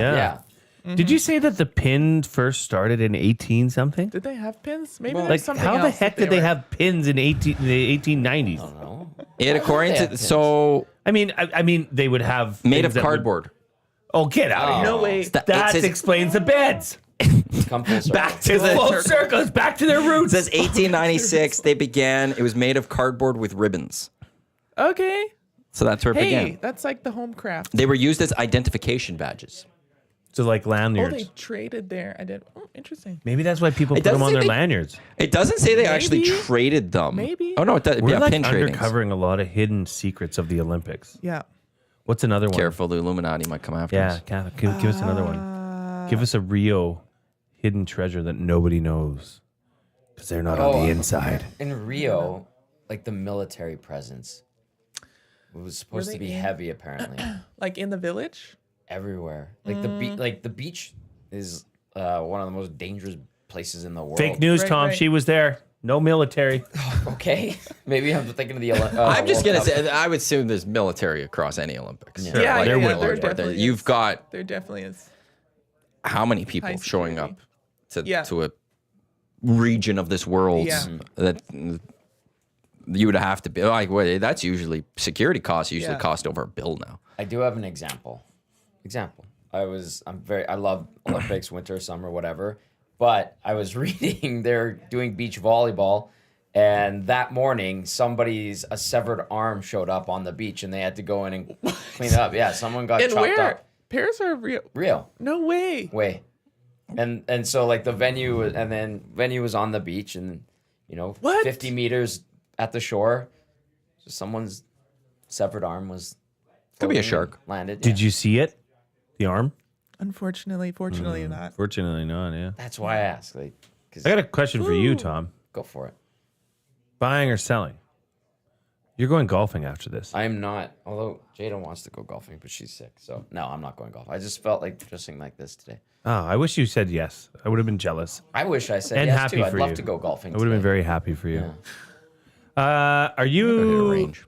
okay? Last year, the 3x3 in Edmonton was right downtown in Fan Park. the fan park. That's Yeah. right. Are you excited to go back to West Edmonton Mall? You know what? It is a different vibe. I personally like playing outdoors when we're like covered, because we had the what's it called, moon roof. Yeah, it Whatever was it is. cool. It's neat. Yeah. It's really cool. By the way, when we were there watching, we watched all the games. There was a basketball tournament there. I invited Matt to come down and join me, and he said, you come? "Oh yeah, sure." I'll come." And he never did. said that. He never came. I don't believe I said that. He does. You know I what? believe I had He- plans. He hates I 3x3. have plans. You also. I was actually at 3x3 with Hernan He hates when it was 3x3. in the plaza. Okay. We came and watched it there. That was hot because there was no covering that year. Ooh. No, and I like the heat, but I'm not playing, obviously. Yeah. So it's much different between you It and was I in that super situation. hot that day too. It was real hot. But it was no. So I've gone. not with me, Don't be.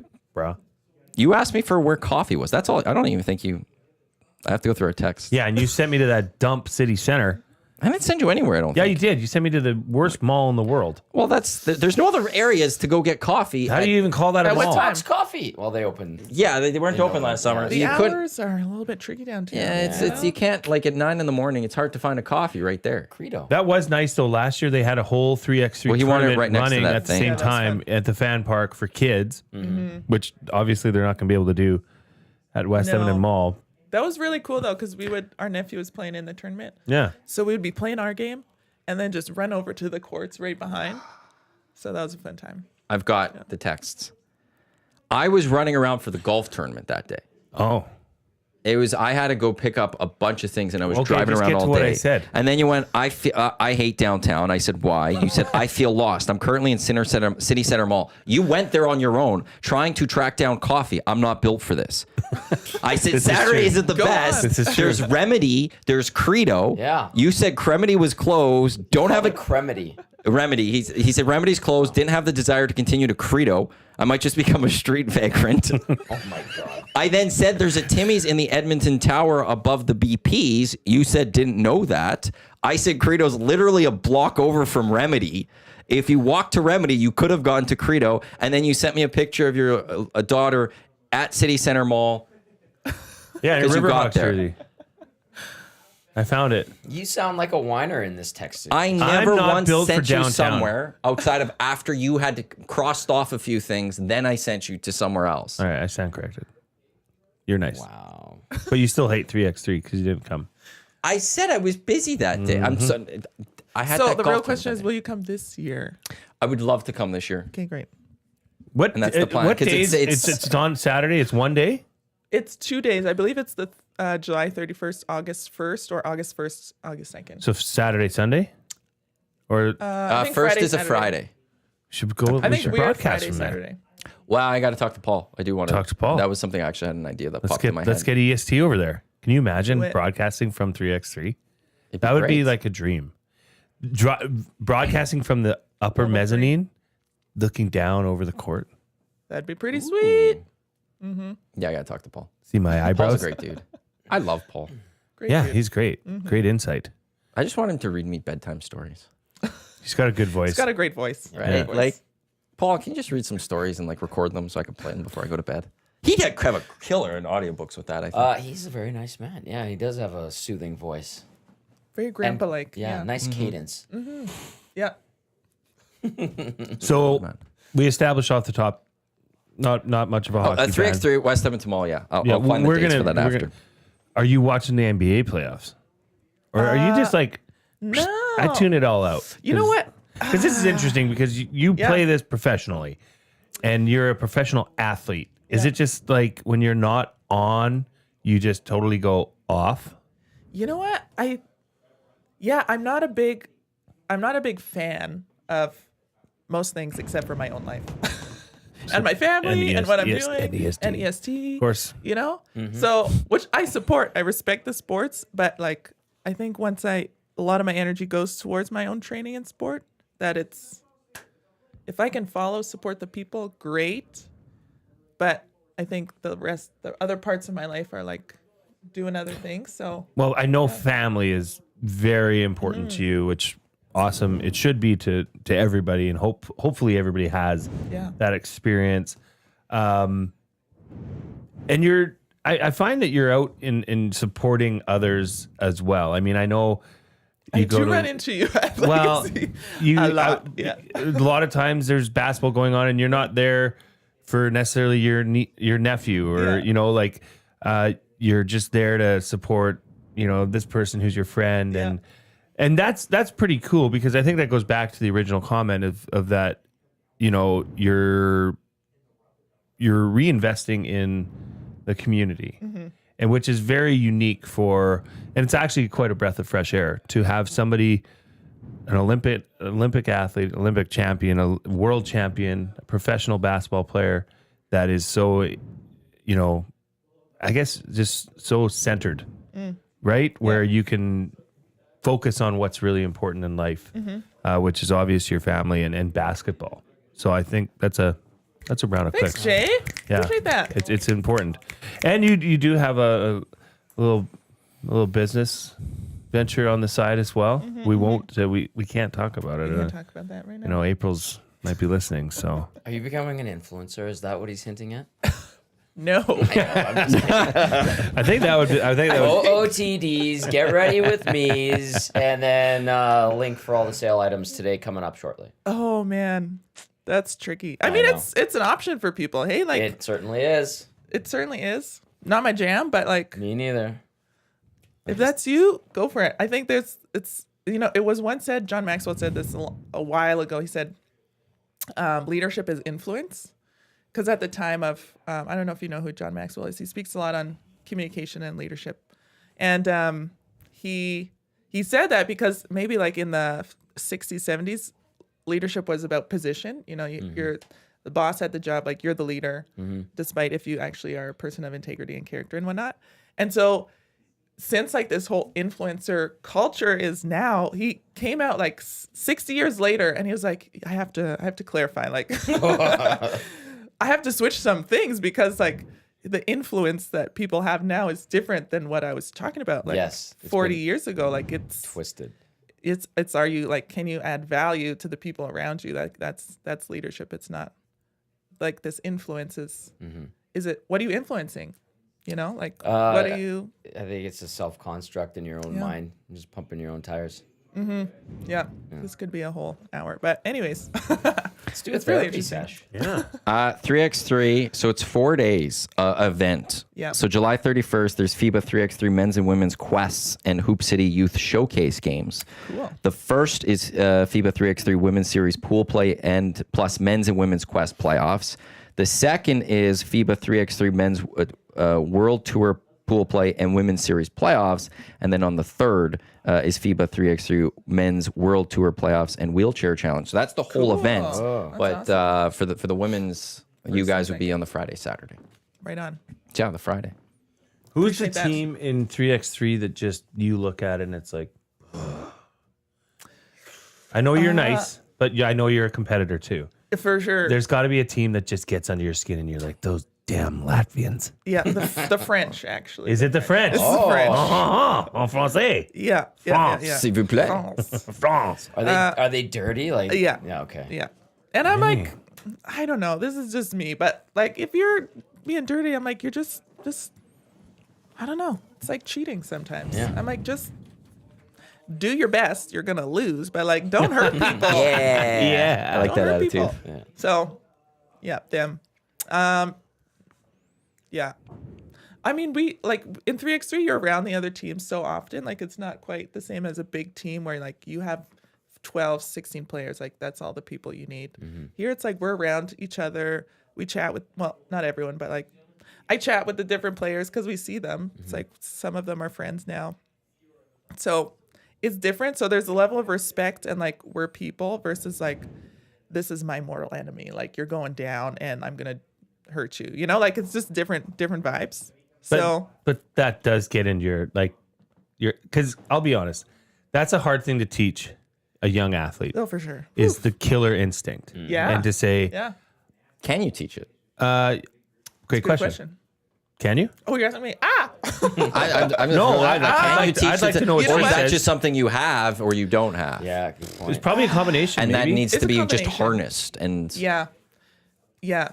That's a good question. I think Tap into it because it's there, but you need to. Well, let's say coax it when you out. enter Yeah. those lines around a court, friends are off. No more jokey. Yeah. I'm here to demolish you. I want to take Yeah. everything you have and own it. And then when you get off of it, you're friends again. Yeah. That is a that's- skill. Well, that's a skill. I know Charles Barkley has ripped on the current NBA because he says they're too chummy. Back in the I you would weren't friends agree. with anyone. Like you just Yeah. hated you went on the court, you didn't like them, but you got off the court, you didn't like them still. And now it's just they're all buddies and there's like a level of focus too. I think that's the thing is like when I see the brief times I watch NBA, like the guys are really chummy.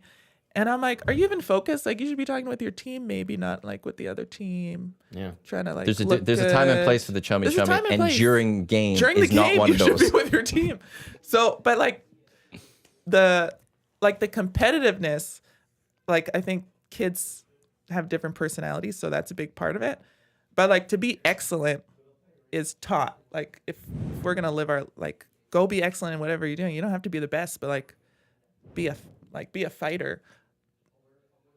I think it's both. I think it's both and. I think you have something in you, and then it's coached out. But yeah, I wish everyone had it because it was it's kind of a superpower sometimes when you're like, I'm a winner. And off the court, having that confidence and that ability to turn it in and say, no, I got this.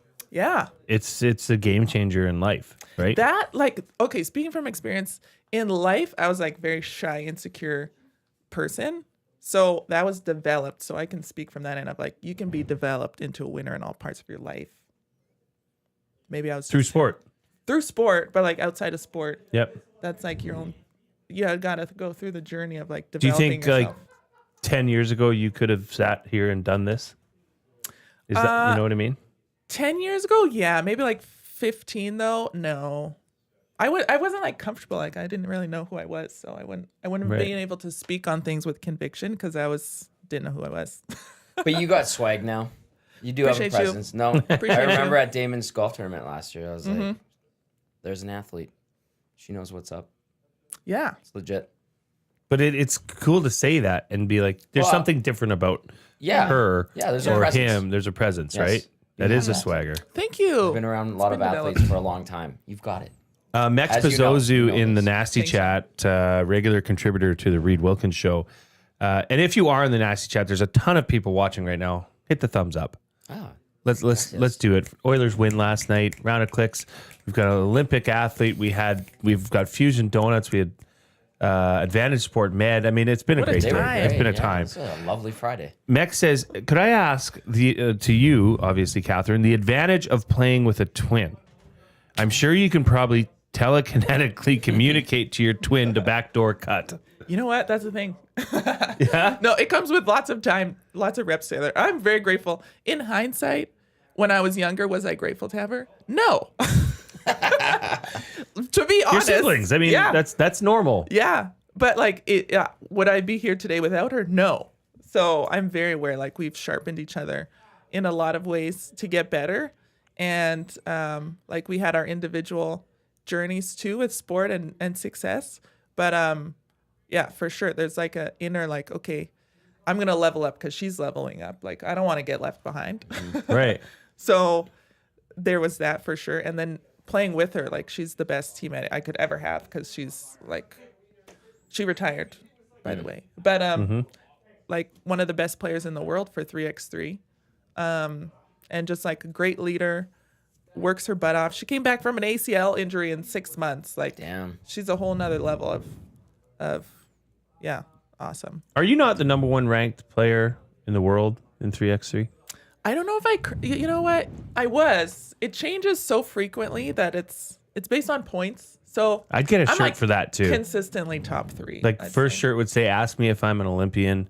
Second one would say, ask me if I've ever been ranked the number one basketball player in 3x3 in the world.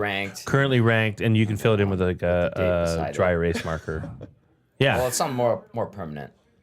Like, come on, number one ranked basketball player in the world. Sick. That's you're way too modest. I would have a car flag like the Oilers flags, just with like a number one pointing to me. You know, way too modest. I think you could honestly capitalize on this. Get you some sponsorships. You know what? You know, if anyone wants to sponsor me, appearance fees. Let me know. You'll have to talk to Dusty about today. Actually, the Coos right here. He is the second in command. So sure, why not? I'll just have to talk to Dusty. There we go. I do need to get to the Play Alberta over or under for today. Experience all the excitement of the casino in the palm of your hand. Download the Play Alberta app today and deposit 20 using the EST exclusive promo code 100casino for a $100 casino bet. Oilers are up 2-0. Over under, they win 1.5 games at home in the next 2. Can they sweep the Vegas Golden Knights? Under. I'll just say I'm going to say under Vegas too. Can get one. Yeah, sure. I think Vegas is going to get one. Yeah. If they don't, pleasant surprise. That's even more of a wagon than okay. you may I'll think change we have this. right now. 5.5 games for the series. I'm going to say over. I'm going to stick with my guns and say it goes 6. So over. I originally picked 6 as well. I picked the Oilers in 6. So does anything these 2 games change and make you say that this is going to be done in 5? No, Matt, they very well could sweep. I'm not. I know, but like, what would you feel like? This has like. I'll say this: if the Oilers get game 3, then it's a sweep. The sweep is on. Their will be broken. They will not be able to come back. I don't like what I've seen out of Vegas. Their spirits will be. Maddie, I And- did like what I saw from Vegas last night. Vegas was a different team. Yeah, and look who won. I know. That's the problem. That's my Is point. if the Vegas Golden Knights are playing at their best and the Oilers are playing at their best, who wins? It's the Oilers. The question was answered last night. I think that was a very gritty performance by the Vegas Golden Knights, and Edmonton still came up on top. And that's why I say, like, I feel like 5. My worry Controversial. is how much the Vegas Golden Knights went and hemmed Edmonton in for large, long periods of time. They controlled, But couldn't win. I know. They think dropped of your one. will They as an dropped one. athlete, just broken. Now you're going on the road. But the will of the athlete is to try again. They've so got the KI, It's the not killer broken. instinct, yeah. Yeah.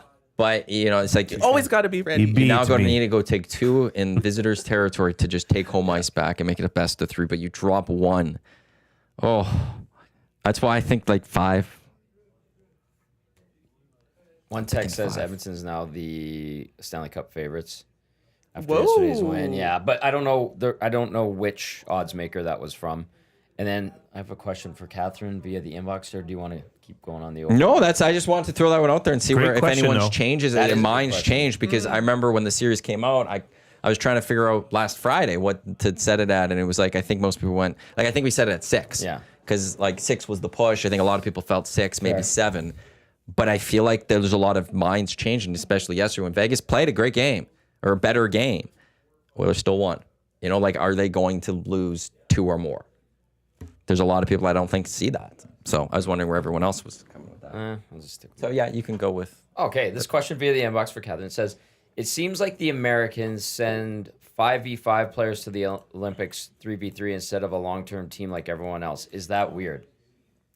It is. I don't know if weird would be described. It's not like long-term mindset. Okay. So it is well, there's some rules in place that FIBA, like from the governing body, FIBA 3x3, want players to stay in 3x3. Right. As opposed to like just coming in for tournaments and whatever it is. So like 3x3 mercenaries. wants to create a product of 3x3 players. Do you think that's a Jimmy Fredette question? Jimmy Fredette, that name brings me back.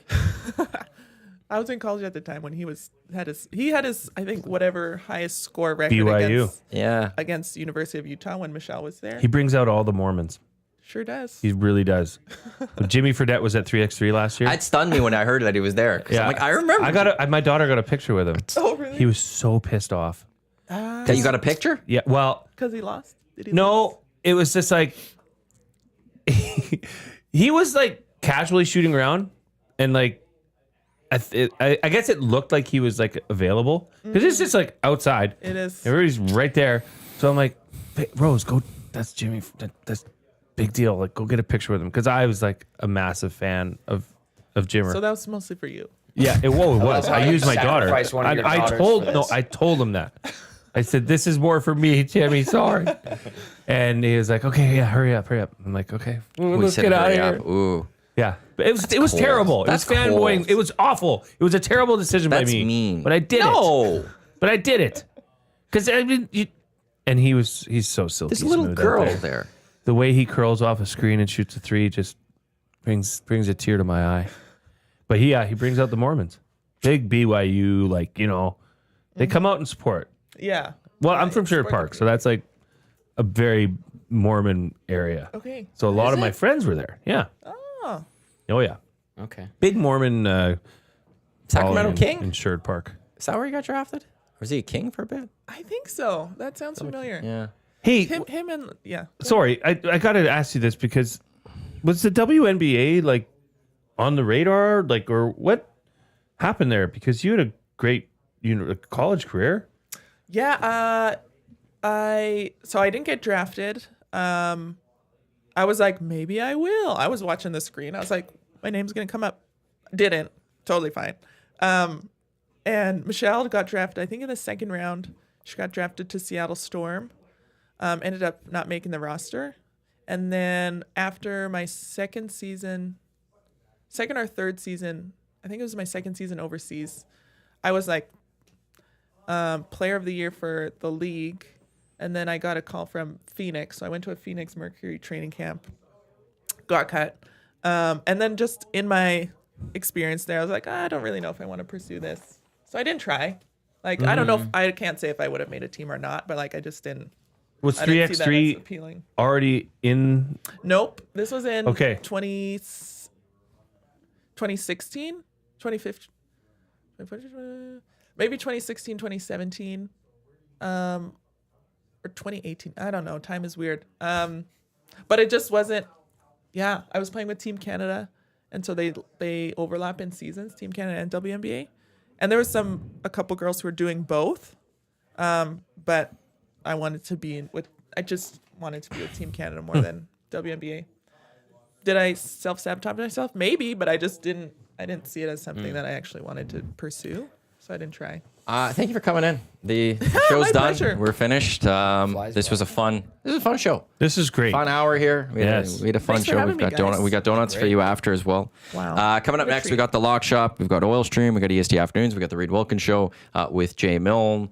Reminder tomorrow, Hello Hockey, 10 o'clock. We've got GCLD's Oil Stream pregame show, which would be Ice House, but 5:30 tomorrow, because the game's a 7 o'clock start tomorrow for the Oilers and the Golden Knights. And then Sunday, 8 o'clock, it is the VIP Golf Show with Murray McCourt and Curtis Stock. That's all to come here in Edmonton Sports Talk. This is just coming out. Nicholas Waugh will have a hearing tonight. Is it Waugh or Roy? Wow. Yeah, he's French. We'll have a hearing tonight for cross-checking Edmonton's Trent Frederick. There you go. We'll keep eyes on that. Again, thank you. On behalf of Catherine, Jay, Tommy, I am Matt. Thanks for tuning in to the EST Hangout presented by Sentinel Storage here on your clear choice for Edmonton Sports, Edmonton Sports Talk, presented by Play Alberta. Up next, it is the Lock Shop with Dusty and Huss in just a few minutes. Don't go anywhere. Let's go. There you go. Right in front of the camera. First-time guest, long-time listener, fan of the original draft commissioner.